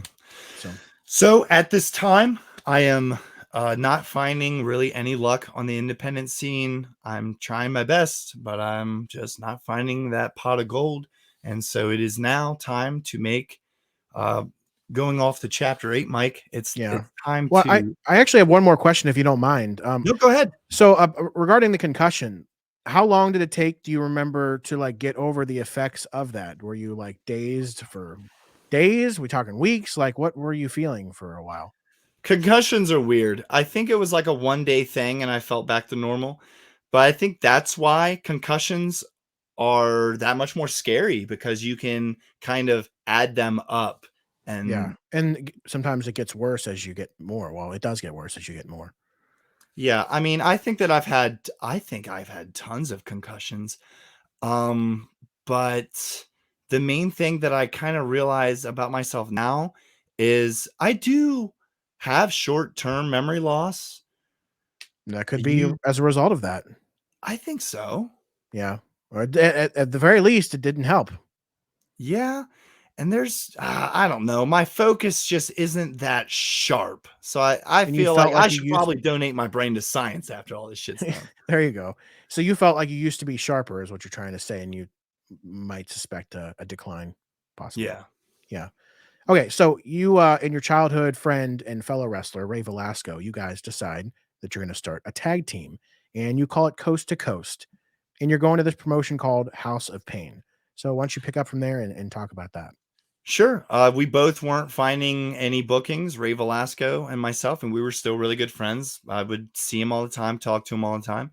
So finally, we were like, okay, let's try a tag team. His gimmick at the time was that he was like this New Yorker type. He called himself Brooklyn's Brilliance, Ray Velasco. And my gimmick at the time was that I was like some kind of model from Hollywood, California, I remember that. very generic. Didn't you have like a Hulk Hogan boa or whatever they call those, like Yeah, a pink one or something? put the boas on, wear sunglasses, no real depth to that character. But that's what Velasco saw me doing. And so he was like, yeah, let's call it Coast to Coast. You're from the West Coast. You're a model from the West Coast. And I'm a rapper, gangster kind of guy from the East Coast. And it's what happens when we're coast to coast. Now, something that's interesting about this promotion, the House of Pain Wrestling Federation, this is an exclusive promotion. So you're not actually allowed to wrestle anywhere else, as long as you continue wrestling for them. That's a pretty unique situation for an independent wrestling promotion, so how did you learn about that? Were you cool with that? Tell us a little bit about that. Well, I knew that was the case. Whenever I was a teenager going to the shows, I didn't fully know that was the case, but I kind of hear tidbits every now and then. But once I got into the business, I noticed that anybody who wrestled for the House of Pain didn't wrestle anywhere else, and vice versa. If you were wrestling out in the indies, you never was at House of Pain because they wanted something special. They in-house trained their own guys. They wanted to have their own guys, pretty much. That's how John Rambo looked at the business. So me and Ray Velasco approached him about joining the HOPWF. There was dues that we had to pay every month. Interesting. You had to pay dues. They weren't paying you. Yeah. Well, John, he needed to keep the building that the school was ran out of, and he had a house himself that he had to pay rent for. And now, did you have to sign some official contract, or was this like a handshake deal? No, all handshake agreements. But on October, what's that? Well, we actually have some photos here if you want to talk about what we're looking at here. Is this from the first event you did with them? No, this isn't the first one, but this picture is notable because that's Jackpot Jimmy Jessup. Oh, okay. From the video clip earlier. Yeah. I had a one-on-one match with Jackpot Jimmy Jessup, and it was a match where it was another match where I walked away thinking, man, I think that was good, which didn't really happen too much back then. Yeah. And did he end up shaking you're trying to shake his hand, it seems like here. Did he end up shaking your hand? No, he didn't. He was actually the baby face in this. Go ahead and roll on over to the next one. So there you go. I'm turning on him. I'm putting the boots to him. Oh, damn. And we got one more. Brother, he punched me so hard in the head. Look at how. Oh, he wound up for that. Jeez, your head's completely turned. And did he hit you good then? No. Okay. It was just a perfect shot. And dude, brother, being my size, the first thing I had to really learn in the wrestling business was selling. I mean, I put so much effort into my selling. And this next photo is a hip toss, correct? Yeah, picture perfect hip toss. Jackpot Jimmy Jessup going over. And then he's pinning you. He's pinning you clean. Yeah, my win-loss record as the name Trey Blaylock was I probably won 10 times my whole career. I probably lost 1,000. Wow. So October 23rd, 2007, you're wrestling for the NWL HOPWF. Can't believe I said that. That's such a mouthful. This is a match for a title. It's a vacant title, actually, right? So you want to talk about this? Now, is this the first match that you're having with them, or is this just a significant one? Yeah, no, this is the very first match. Me and Velasco got there. We had no clue how we would be received. And we were really scared more than anything because Velasco had actually started training there and things went really sour for him. He had a horrible reputation. Wow. And now me and him are coming in. So his reputation is kind of shining on mine. So now they think I'm a piece of shit too. But to their credit, first match there, they let us wrestle these two guys named Lawless and Tremor. And it was for the HOPWF tag titles. We ended up putting them over for the belts. But make no mistake about it. After this first night that we were there was a target on both of our backs. Yeah, because of where you got trained. Yeah. We could have trained anywhere. We didn't train at House of Pain, though. And now we're coming in. First night there, we're getting a tag title match. So did the boys, as they say, expect you to do some training there as well, even though you had trained somewhere else? Was that the expectation, or what was it? Yeah, there was a guy there named Corey Bush. He still wrestles to this day, and he's one of my best friends now. But back then, he saw me come through the doors, and he shot me an email and was like, "Hey, man, it's great that you're at the House of Pain now, but are you available on any Thursdays to come in for training?" Brother, I felt at the time, I felt like that was the biggest spit in my face. But technically, you're still pretty new to the business from everyone else's Oh standpoint. my God. I'm only been in the business 1 year. We're at the 1 year anniversary. So you as a 30-something-year-old, do you look back on some of these decisions? You're like, what was I thinking? Like Absolutely. I mean, and as far as this circumstance goes, I email Corey back and I'm like, first of all, I am trained. Oh boy. You're laying the law down. Oh man, it was not a good email. And did you get an email back? No, I did not. I just saw him at the training sessions after that. But just one little story about the House of Pain, as far as them trying to weed me out. There was a night where I got booked on Covey Pro that Friday night, and then the Saturday night I was going to be at the House of Pain. But you're supposed to be exclusive to House of Pain, right? I told John that I had already agreed to this Covey Pro date, and I wanted to at least do that date and no more after that. And he respected that about me. He was like, you know, it's cool that you agreed to do it and all that, and you're not going to back out of it. Go do it.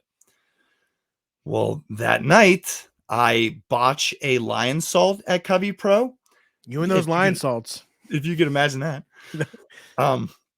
And I end up landing on the back of my head, giving myself a concussion. Oh, another one. Knocked myself out in that match. And I remember having like a lot of trouble that night. Well, the next day, we're at the House of Pain and I get, what's that? No, I didn't say anything. No. Oh, I thought you said something. Nope. We're booked to wrestle these two guys who have been there forever. They run the trainings there. Two bad dudes named Chris Klein and Wildman Robbie Page. And they come up to me before the match to go over the match. And I want to make it a point to tell them, listen, I think I got a concussion last night. Just no major blows to the head. Yeah. And did you get that point across? I thought I did. We're in the middle of this match, and Robbie and Klein, I mean, they're kicking me in the head. They're dumping me on my head. They're giving me back body drops. They're not giving me suplexes. They're giving me brain busters. I mean, I was so pissed off after this match, and I never said shit to him. I just took it. Wow.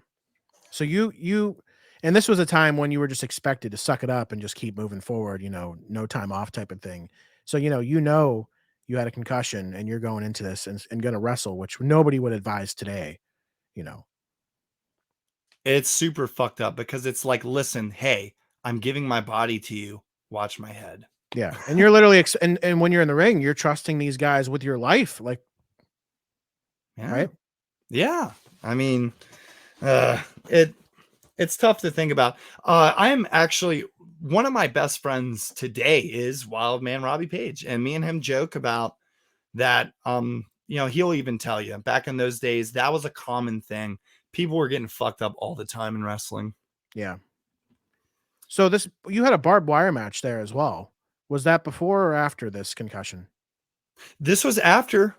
So on November 17th, 2007, there's a show at the Apollo Civic Theater in Martinsburg, West Virginia. Now, the Apollo Civic Theater holds a very special place to my heart.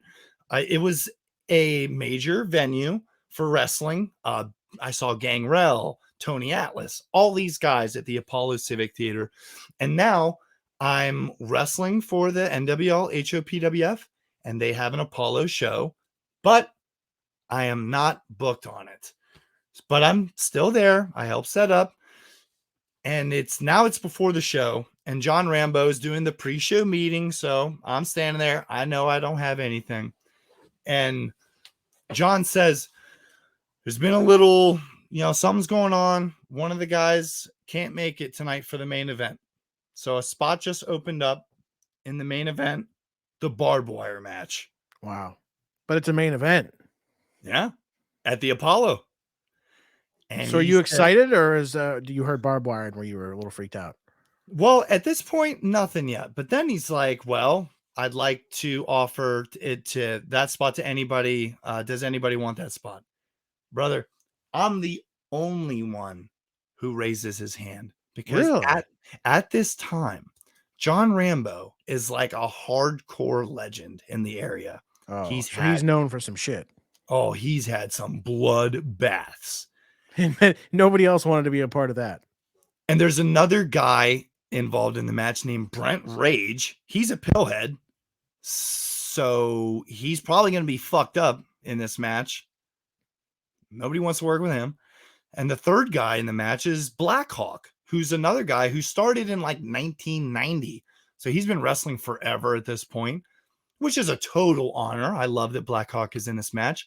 But I raise my hand and it gets really quiet and everybody just kind of slowly like looks at me like, are you fucking really volunteering to be in this shit? Are you crazy, dude? And at this point, it blows my mind because I'm like, guys, this is a work. It's a main event. Like, are they going to fuck me up in this barbed wire for real? No, we're going to make a match out of it. Is that what happened though? How'd the match go? Yeah, that is what happened. I was involved in all of the match planning, obviously.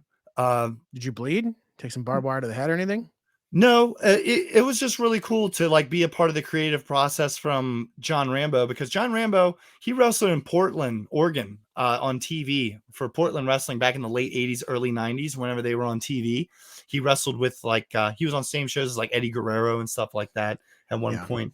And, I had a lot of respect for John Rambo at this time. So I was kind of starstruck. Yeah, well, this match actually turned into a feud between you and John Rambo, right? It did. It ended up going really well. I know that you had a question about the actual match itself. Yeah, I was a total pussy about the whole thing. I never once touched the barbed wire.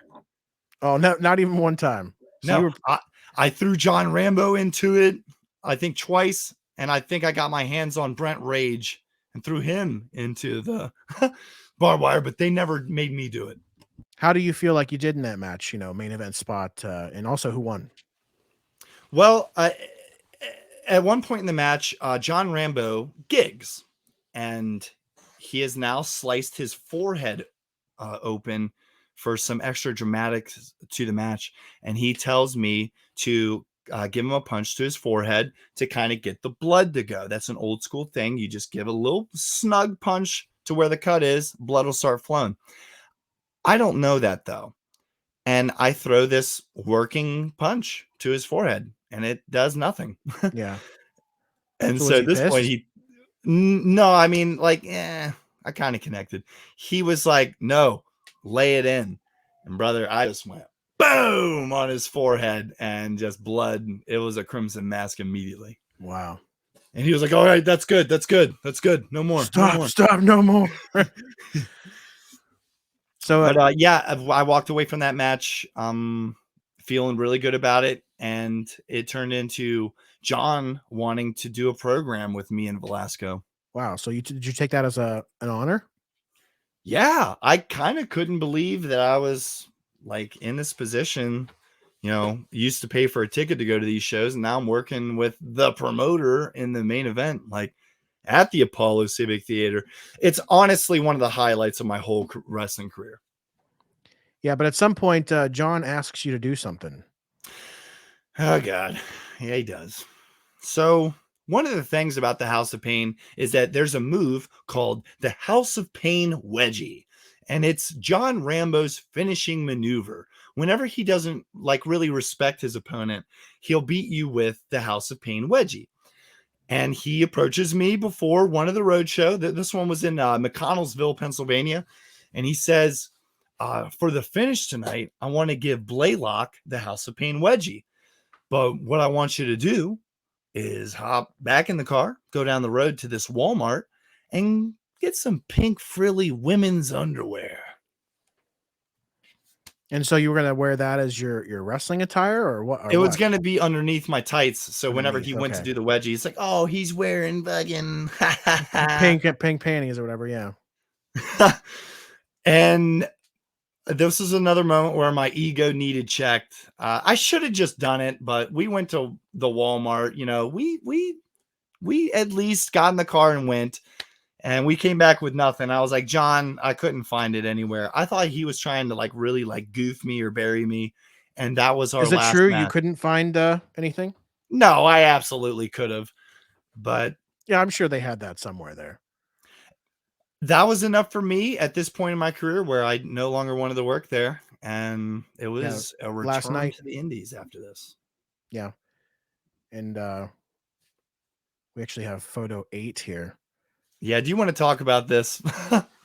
Yeah. So you're returning to Indies, and your reputation is shot at this point, and you're offered a match against Dirty Sanchez, a wrestler named Dirty Sanchez, who I've never heard before. That's the first time me reading that name. That's hilarious. Sorry, it is hilarious.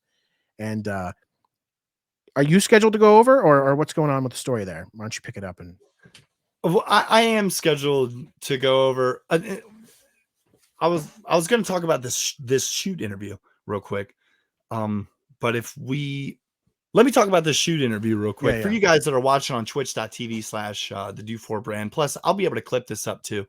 This DVD cover, it never turned into an actual DVD. You can see some of the chapters on here.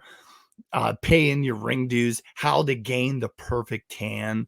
You know, it was just stupid shit. I got really bored and I Becoming a made a dynasty. fake DVD cover one day. That's what that is? yeah, I missed this in the notes, but seeing this is pretty funny. And you made this yourself, I take it, this DVD cover? Yeah, and the picture on the left there where I'm shirtless and I have the guy's arm, that is the first match I ever wrestled without a shirt on. And was there a reason that you just a comfort thing for you? Oh, absolutely a comfort thing. I mean, I was skinny as a rail. And you had so you stopped wearing the singlet then, and you changed the tights, or were you still wearing a singlet? Shorts, you name it. But I was no longer covering my chest. I gotcha. Yeah, so becoming a dynasty, a must-have Trey Blaylock shoot interview. Must have. Yeah, you must have this. Does this DVD still exist? It never existed. Oh, it never existed. Never did. That's a shame. So my reputation is shot, like Mike says. I'm now out of the House of Pain. I want to still wrestle. So I get a hold of Nicholas Tide. He's the guy who had me on his ring crew. And I'm like, I'd like to get back to work with you. He's like, show up at this date. I return to the SWA, Summit Wrestling Association, and they have me pegged to wrestle Dirty Sanchez. Now, is this guy, he's known as what was his situation? I'd never had any run-ins with this guy before. He wore a mask. He was kind of like, I think he was a mix of like Puerto Rican and some kind of Asian. But he was a masked wrestler, not really like a cruiserweight, but he could like really pick up the pace. And whenever we were planning the match, he wanted me to do a leapfrog. Now, a leapfrog in pro wrestling is very common, but believe it or not, at this point in my wrestling career, I've never done a leapfrog. So you were nervous about it then? Very nervous. And whenever it comes time to do the leapfrog in the match, now, real quick, they pegged me to go over in this match. So you're going to win. And for those listening who aren't privy to the business, you're going to win this match. Yes, I am super excited because I've already worked for the SWA a good bit before this, mainly battle royals, just trying to get my foot in the door. Now I've left the House of Pain. I'm back in the SWA, and they're putting me over. Yeah. So it's a big deal. It's exciting. I feel like maybe I am going to accomplish something. So bada bing, bada boom. Now we're in the match. It's Trey Blaylock versus Dirty Sanchez. And I botch. Now I have to jump as he is ducking and going underneath me. I don't jump at all. He just runs into me face to face. It's very awkward. It's obviously a botched spot. And he just rears back and punches me in the face, and I fall on my ass. So did this one didn't make it to Botchmania, though, I take it? No, there's no footage of this match. But after he punches me in the face, I'm like really disheveled because he legit punches me in the face. It knocks me on my Probably was ass. pissed, right? Yeah, he was Yeah. really upset. And now I'm like kind of like I'm selling it. So Yeah. I'm on my hands and knees. And as I'm on my hands and knees, this dude just takes 2 steps forward and kicks me in the ribs as hard as he can and breaks my fucking ribs. Jeez. So like I can maybe understand the punch to an extent, like, you know, you get a receipt, I guess, as they call it, right, in the business, you know, for messing up or something. But then at that point, you're on the ground, you're trusting him still with your body because you're not looking up, you're just doing your job and selling it as a wrestler. And he takes basically your body into his own hands and tries to hurt you, and does, Yeah. and it succeeds. Yep. And Yeah, that's pretty messed up. It was a really ugly situation. I mean, whenever he kicked me in the ribs, like it was obvious to the people who were in the crowd because there was a girl who walked up to me afterwards. And the first thing she asked me, she was like, "Are you okay?" Because whenever he kicked you in the ribs, like we've seen people get kicked in the ribs in wrestling before. It's never looked like that. So what did he do after he kicks you in the ribs? How'd that go? He shoot pins me. He kicks me in the ribs. I like immediately I feel this warm sensation happen over my stomach. And I'm just like fucking, and I'm realizing I can't like breathe that well. And he like pins me, gets on top of me, hooks the leg and puts his weight down on me. Referee counts 3. Wow. So a match that you were supposed to win, you end up losing because he basically went into business for himself. Yeah. Let me pissed check and- the date on this. I have been wrestling not even 2 years, and I have now been shot on, ribs broken, and shoot pinned. So what's going through your mind in this very moment? You're laying in the ring, your ribs are broken, or at least one of them. You don't know it maybe, but you know you're in a lot of pain, and you were supposed to win this match. You were pretty excited about that, and now all of a sudden you just lost this match. So what's going through your head? I go to the locker room, and I'm kind of looking for this guy, Dirty Sanchez. And the second that the match was over, he went straight to the locker room, grabbed his shit, got in his car, and left. Wow. I never saw him after that, but I made sure to, whenever I got home and went on MySpace, I did make a post and I was like, listen, guys, my ribs are broken. I'm going to have to cancel anything that I have coming up until I'm like clear. And Shane Shadows, my original trainer from Championship Pro Wrestling, he sent me an email and was like, that is fucked up. I need to know what his real name is and all this stuff because he's not getting booked at CPW, and I'm going to make sure he doesn't get booked at my other contacts. I mean, that's cool. You got some people standing up for you. Totally caught me off guard. I was like, thank you, Shane. So that guy, did he wrestle much that you know of? Did you hear from him after that at any point? I in the future? saw him last year for the World Domination Wrestling Alliance. I was a commentator there, and he was there not as a wrestler, but just visiting some old friends, and he didn't even recognize me. Didn't even remember what he did. Wow. That's I crazy. didn't bring it up, but I was Yeah, like, I yeah. shook his hand. I was like, hey, man. But So after this, some time passes and a new wrestling promotion pops up. yes, a brand new wrestling promotion is going to pop up, and the promoter and booker will be myself. Oh, it's your promotion. It's my company. What's this company called? It is called the Dynamic Wrestling Association. Once again, like we've said multiple times throughout this episode, I was having trouble getting booked. Yeah. So I made my own company. Now, when you got to do something. So you end up starting this company. And did you have anybody that was doing it with you, or? Yeah, the money guy, the guy who was putting up all of the money for it, because I didn't put a dime into this promotion, but it was mine. Of course. His name was Matt Burns, who he was running a lot of the music shows in the area, and he wanted to get out of the music business and get into the wrestling business. And I was one of the only contacts he had. So we went to town and started getting together the most professional looking event that we could. One thing that I knew I wanted to do was, even if it was a one-time thing, I wanted to at least have a wrestling star booked. So we booked ECW star Axel Rotten. Oh, nice.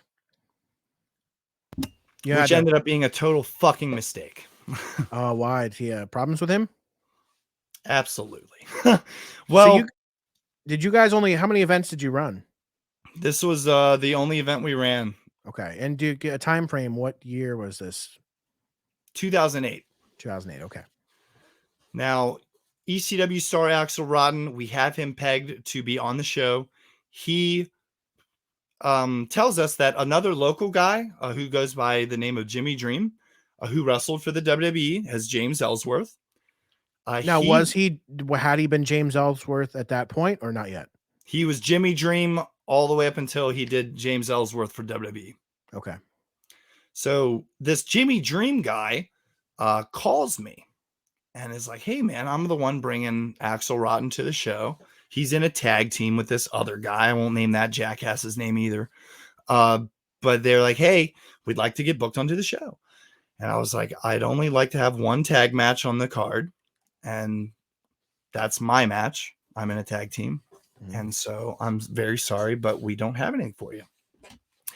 And he actually was like, well, I'm going to get booked on this show, whether you like it or not, because if Axel Rotten is booked, then I'm booked. What? And yeah, I was like, please. Were they buddies or what was that? What was that about? Well, he was a shit stirrer for really anywhere he went. So now he's fucking with me. And so now it comes time for the show. It's the day of the show. And we're awaiting Axel Rotten. And I have had a very heated conversation with James Ellsworth at this point. And I was like, you're not fucking booked. Thanks for bringing Axel, but don't bring your gear. They shortly after Axel Rotten and Jimmy Dream, James Ellsworth gets there, I go into the locker room and James Ellsworth is putting on his gear. And I walk up to him and I'm like, what are you doing? He said, I'm putting on my gear because I'm wrestling tonight. Like I told you. What is it with this guy? This guy has a set of balls on him. He's a fucking asshole. So I was like, okay, we'll see about that. So I go to my money guy, Matt, and I'm like, I was like, why the fuck is James Ellsworth putting on his gear? He's like, oh, I told him he could be, we could make a match where him and his tag partner take on Axel Rotten and the guy Axel was supposed to fight. Oh, wow. I'm like, okay, so the match that's on the fucking flyer, Axel Rotten versus Doyle Day, is no longer happening. Instead, we'll have Axel and Doyle take on this fucking team I didn't want to book. So at some point, Axel and Doyle Day worked out their issues and decided to tag team. They're all no sense whatsoever. Axel, James Ellsworth, Doyle Day, all these guys are Maryland guys, and they all know each other, and they all decided to do this. But I got the, I don't know if I got the last laugh, because after the event, we get an email from the venue, and they say they never want to work with us again after finding heroin needles in the bathroom. Oh, and who might have been doing that? Axel Rotten. And you know for a fact? Yeah, for a fact. Yeah, his drug use at this time was rampant. I mean, I had seen him completely pass out from doing whatever he was doing. So he was even doing drugs before the match, or do you think he was doing them after?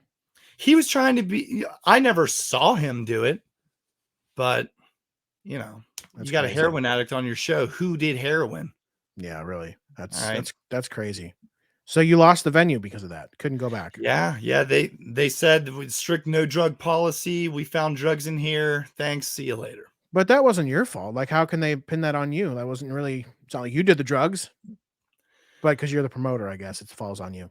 Exactly. I felt triple fucked because, James Ellsworth ends up getting on the show. He's a total prick. I'm very thankful I'm not very thankful. Yeah, dude, whenever he made it, I honestly thought about leaving the wrestling business completely. So you knew exactly who. Well, that's so crazy. So when you saw him on WWE TV, you're like, Jesus, this guy. Like, how did this guy make it? Yeah, here? but dude, he's always been a creep though. So whenever all that shit happened, him being a creep, I was like, yep, now the world knows the real fucking guy. He's a piece of shit.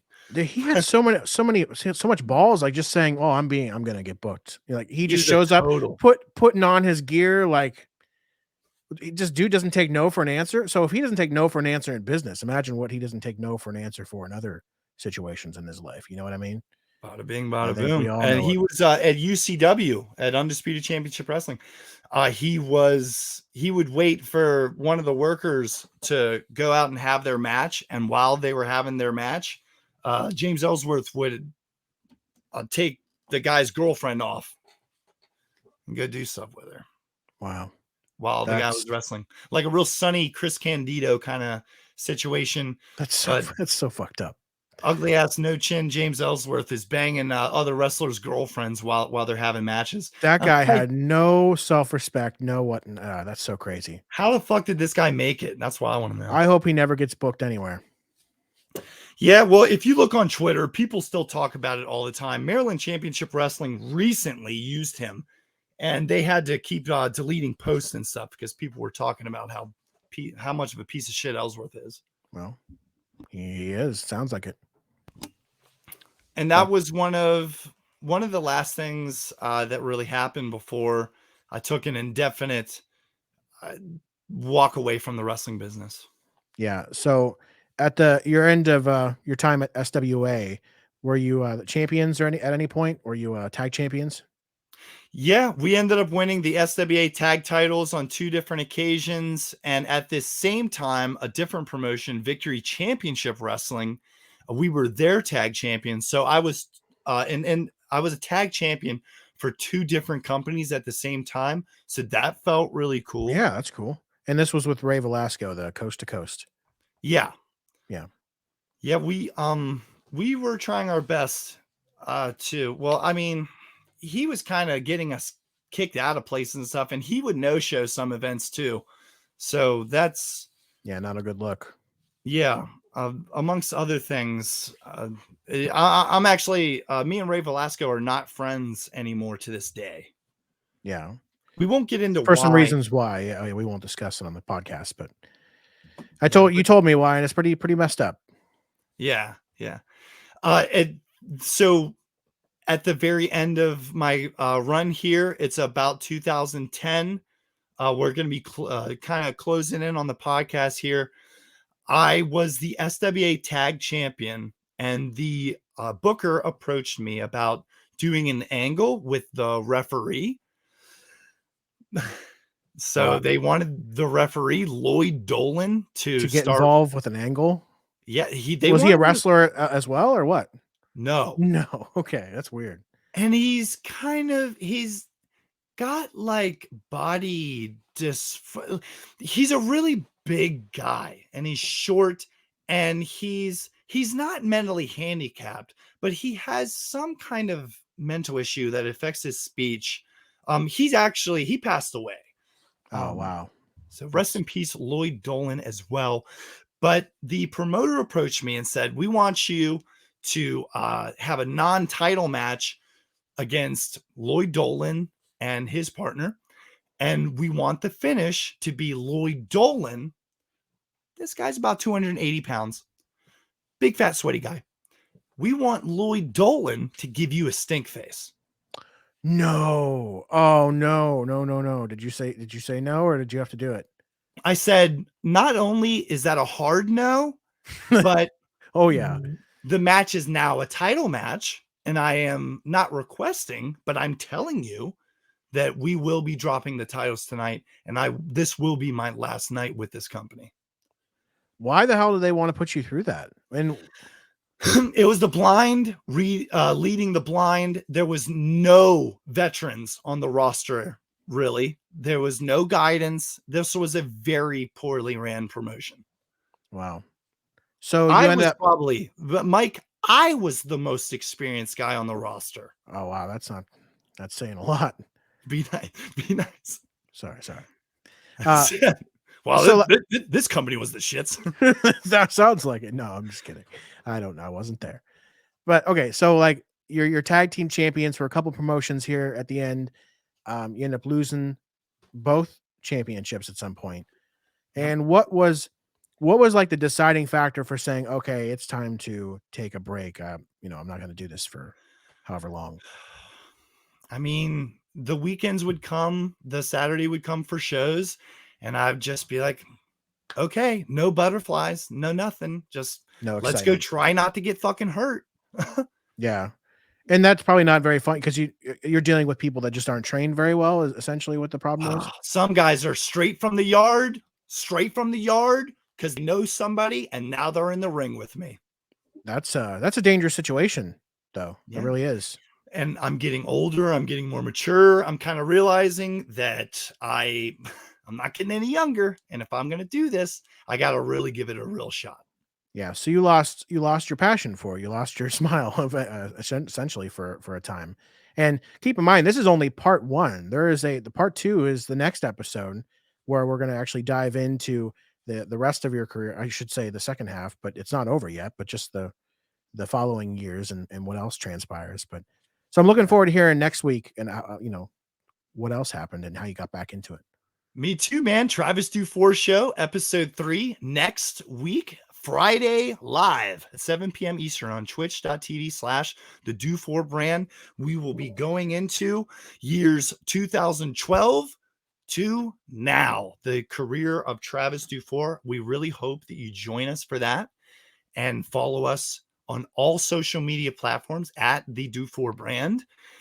And before I close things out, I want to thank everybody for giving this a shot and listening to it on Spotify or wherever you listen to the podcast. Mike, any final words? No, I just want to say, we kind of went on a roller coaster ride from, people, hurting you. You went through a couple concussions at the very least, some injuries. There was even some deaths along the way. So yeah, that was just your first few years in the business. And I'm pretty excited to hear about, what happens afterwards. Hell yeah. Can't wait for episode 3. Thanks so much for tuning in.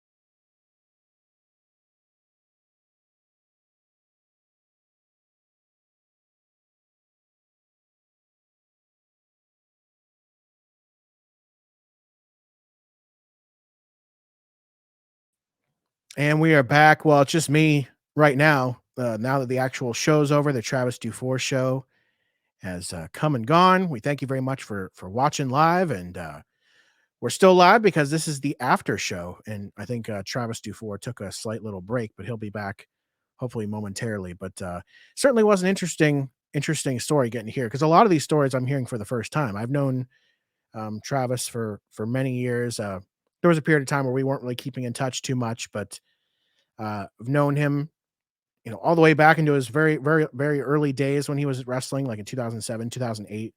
And it was just exciting. And actually he's back now. So here he is. What's going on, man? Welcome back. Just was talking about how, we're here on the after show and kind of wrapping it up. And how'd you think it went? I think that those last about 10 minutes, I was that close to pissing myself. Oh, Jesus. So probably every time I went with a side story or question, you're like, fuck. No, once I saw where we were at on the script, I was like, okay, we're at the end. I'm fucking taking it home. Dude, time-wise, we got a pretty lengthy podcast in. 2 minutes and 25 seconds. 2 minutes and 2 hours and 25 minutes. Notice that. Yeah. Yeah. I wonder, I never saved it for Twitch to save the. Yeah, thing. I forgot to do it there too, but we'll have it. We, obviously StreamYard saves it and we're good. But so what? I mean, yeah. What was your thoughts on the end? What was your thoughts on this episode compared to episode 1? Well, the research that went into this episode really helped. It paid off. Yeah, I mean, not to say that we didn't research the first episode, but in comparison, it's We learned almost some like we didn't. lessons. Yeah, we learned lessons from the first episode. That's for sure. Yes, yeah. I learned a lot from that first episode. Oh man, now that we're done, I'm so happy about this episode. I think it went really, really well. Yeah. So Actually, and there was really no awkward silences. I mean, I think there was only one that I could think of where there was a moment where you and I didn't say anything, and that was just literally the only time I could think of throughout the whole podcast. I mean, last week, for you guys at home, it took me legit about 10 hours, I would say, to edit the first episode. Wow. Yeah. And this is kind of an off the cuff, for our after shows, we're just kind of raw on, off the cuff, no script, no nothing. We just talk. We're just brutally honest about the situation. And if you guys want to interact with us, please do. Absolutely. But yeah, man, it just a lot of these stories I was just saying before, while you were taking a break, I was hearing for the very first time, and it's just pretty fascinating hearing your story. And also something I didn't say while we were live, but it's pretty tragic, like how much bullying and hazing essentially is what it is, was acceptable in part of the wrestling business. And that was just okay. And it was just what people did. And you had to go through a lot of shit. Like I could see why so many people would do their first couple matches and then be like, well, fuck this. I'm not doing this any further. Like, but you kept pushing forward. Like you didn't stop. There's a podcast called the Something Pit, and it's a guy that I started in the business with. I didn't start with him, but his name's Mike Raddick. He runs his own podcast, and it's kind of like he would have local wrestlers come on and whatnot, and they started talking about me, and he said that he was around whenever I was breaking into the business, and he was shocked every time I'd come back because he just thought, yeah, because he'd see you it. had enough. Yeah. Yeah, a lot of weird situations with bumping into somebody like that one guy, like kicking you in the, what the fuck's with that? Kicking you in the ribs, like I even said, I can see the punch. Like, okay, fuck you for fucking up that move. But then that's it. The guy, you got your receipt, time to be done, get back to the match. He had to have been seeing red. Yeah, I mean, because he just thought, fuck the finish. Because what was do you even remember what the finish was? No clue. Yeah. But whatever it was you going over, and he just like, the scariest part about that whole thing is that, so now I have broken fucking ribs. And a couple days later, my it's like it happened Saturday, like that Tuesday or Wednesday. My ribs are fucking broken. I'm having trouble showering. I'm having trouble sleeping. I'm having trouble doing anything, breathing. And my brother asks me if I want to go down to the car wash with him, just to kill time. And I was like, cool. So, and we're down at this car wash, and this fucking car of like 4 dudes is like talking shit from like across the parking lot. And I look at my brother. It's just me and my brother. And I've had MMA training at this point. I have jiu-jitsu training. It don't mean fuck all with broken ribs. I looked at him and I was like, dude, we need to get out of here because I can't help you in this circumstance. That's crazy. So do you look back on these? Like, are you glad that you persevered and just continued and you didn't let it, because you could have quit at any point, but are you glad that you just kept going? If I would have quit, there would have been fucking some piece of shit dudes who'd be so happy, and I could never give them that. Yeah. Yeah, you can't do that. Don't give them the satisfaction. I always did it for myself though. That child in my heart, I just want to make that kid happy because this is what he wanted. So do you at some point in episode 3, but it'll be part 2 of this this whole story, are you going to talk about how you came to meet your lady? Like, didn't you meet her at a wrestling show? No. Oh, okay. I thought that you did. I guess I was wrong. Oh, I will make no mentions of the ladies. Oh, no mentions. No. But yeah, it's Pretty crazy, man. And it just I didn't actually, what the interesting thing is I didn't think that you were so new to the business because here's my perspective of you when I was getting to know you. I thought you were a way more experienced wrestler when I was getting to know you, like when we were first talking about Burnout Media and then I first came to the show. I had this perspective of you like, dude, he's in the business. Like he's a wrestler. Like he's like, I just had this way bigger perspective that you were much bigger than your story ended up saying, because at this point that was very early in your career. Your first couple years, your first year or two. Yeah, after I broke it down and looking at like the dates and stuff, like I met you just to be sure. Yeah, March 31st, 2007. I think it was the next event that I saw you. I saw you before my 1 year mark. I hadn't even been in the business a year, and I'm selling it to you like I'm this fucking dude. Well, it's not even like, I'm not saying that you were misleading me. I'm saying that was just how you were wrestling matches. I saw some things and I'm just like, oh, dude, I just thought you were a pretty big deal at the time. And I thought that was really cool. And the fact that you even gave me the time of day to let me get in the ring and try a couple things when, it was just cool. Like you said, that was for a wrestling fan, just being able to do that for 10 minutes or whatever it was pretty badass. Yeah, dude. We'll have to, obviously we'll do something down the line. Yeah.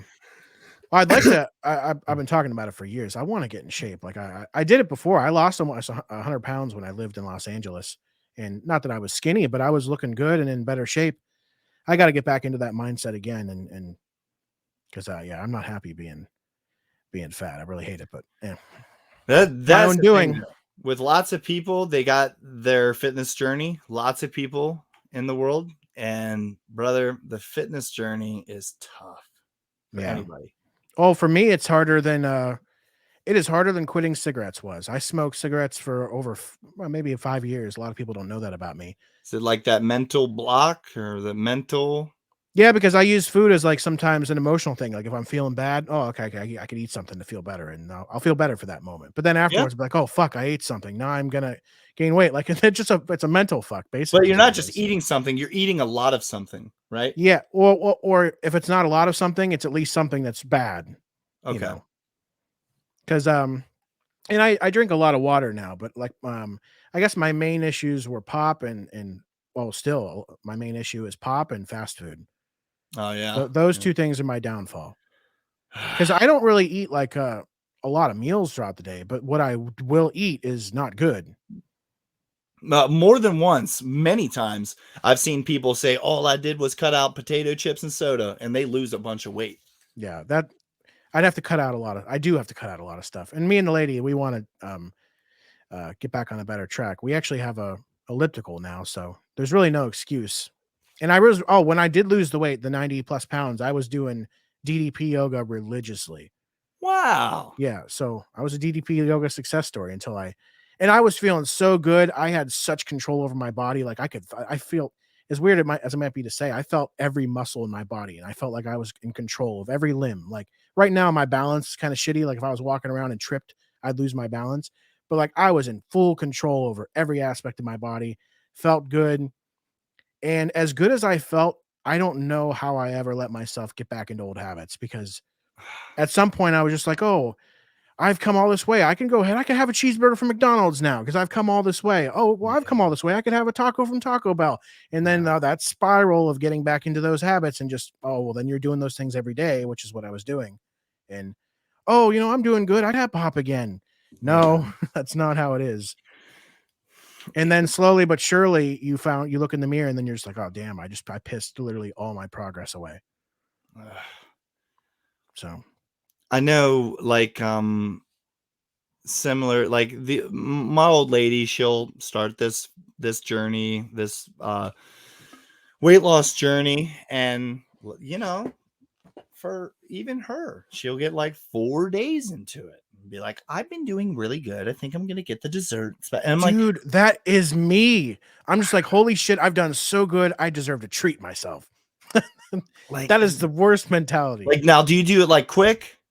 Yeah, usually after like 5. Well, it's usually like 4, 5, 6 days, something like that. Like, okay, I've had a really good week. I could have a cheat meal today, and then a cheat meal ends up being several cheat days, and then it's just, well, I'm off the diet. Whenever you do the 4, 5, 6 days, though, it seems like forever. But then whenever you look back on fucking that up, you're like, God damn, I only was like 6 That was days nothing. ago." Yeah, Yeah. well, yeah. In the grand scheme of things, it was not sufficient. I know for me, I was single when I lost the weight, and I'm not blaming anybody. It's my own fault. So I'm taking full responsibility for my decision. So I just want to say that in the beginning. But I noticed that after I got into a relationship, though, it was very easy just to make compromises and just eat whatever. And because when I was on my own, I didn't have to worry about anybody. It was either I was going to eat shitty or I was going to eat healthy, and that was up to me. I didn't have to worry about anyone else. And now you're around somebody, you're getting comfortable around them, you're letting your Yeah. guard down. You know, Exactly. you're showing like softer sides of yourself, and you're Yep. kind And of you get comfortable. you're losing track. Yeah, absolutely. So yeah, that's why I was in Los Angeles. Oh, when I was in LA, that's actually I saw everybody around me. Like there was hardly any fat people in LA. Like the people who live in LA all care about their bodies. And I mean, Huh. there were some fat people, but you know, I was mostly about to say, America, brother. I had a hard time believing that. no, but I mean, LA was like the most fit people I've ever seen, like Sure. in any one location. I And like believe you. everybody cared about their self-image because I'm sure most people were trying to be actors and actresses and all that shit. And I'm looking at all these people. I'm like, well, fuck, I really stand out in this town. I better lose some weight. And I did. I would actually, besides DDP yoga, which I would do every day, I would climb. I don't even remember what the mountain was called.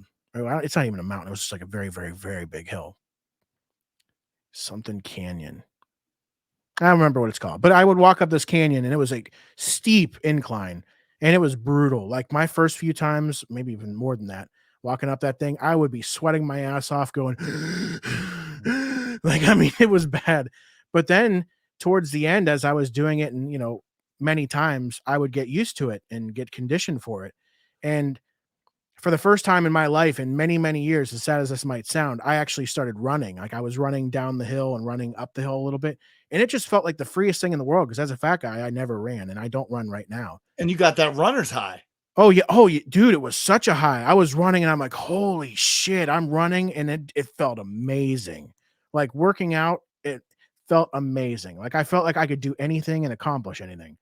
That's so dope. But as good as those feelings were, you would think that that would be enough to stay on track. And for whatever reason, it is so easy just to make a few bad choices and then you're just off on a spiral downhill and you're It's fucked. it's something that can be said for a lot of things, like drug addicts. Like, I don't fucking even know how I got hooked back on this shit, man. Yeah, it just one time.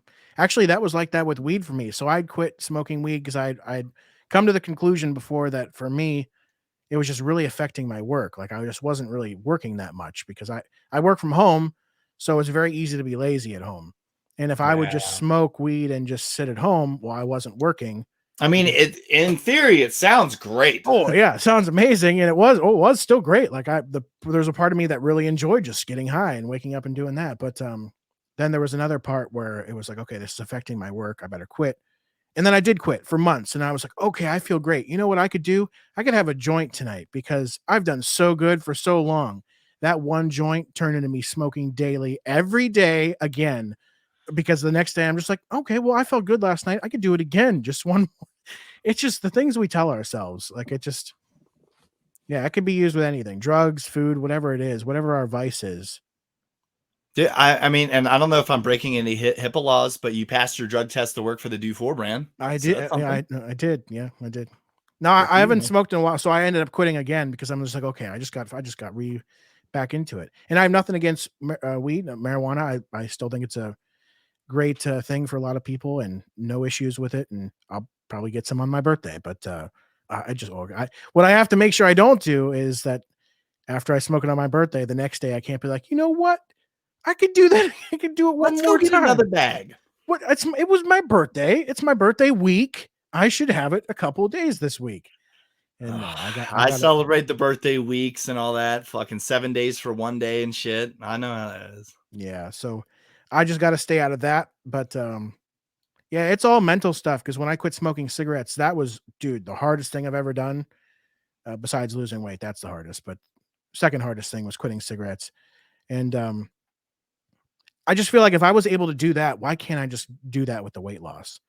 And also, it's not like I don't have like some gene. There's nothing with my genes that's stopping me from like losing weight. Like there's no genetic thing. So it's literally just my own decisions. Like I've lost weight before. Clearly I could do it again. Well, there's a book.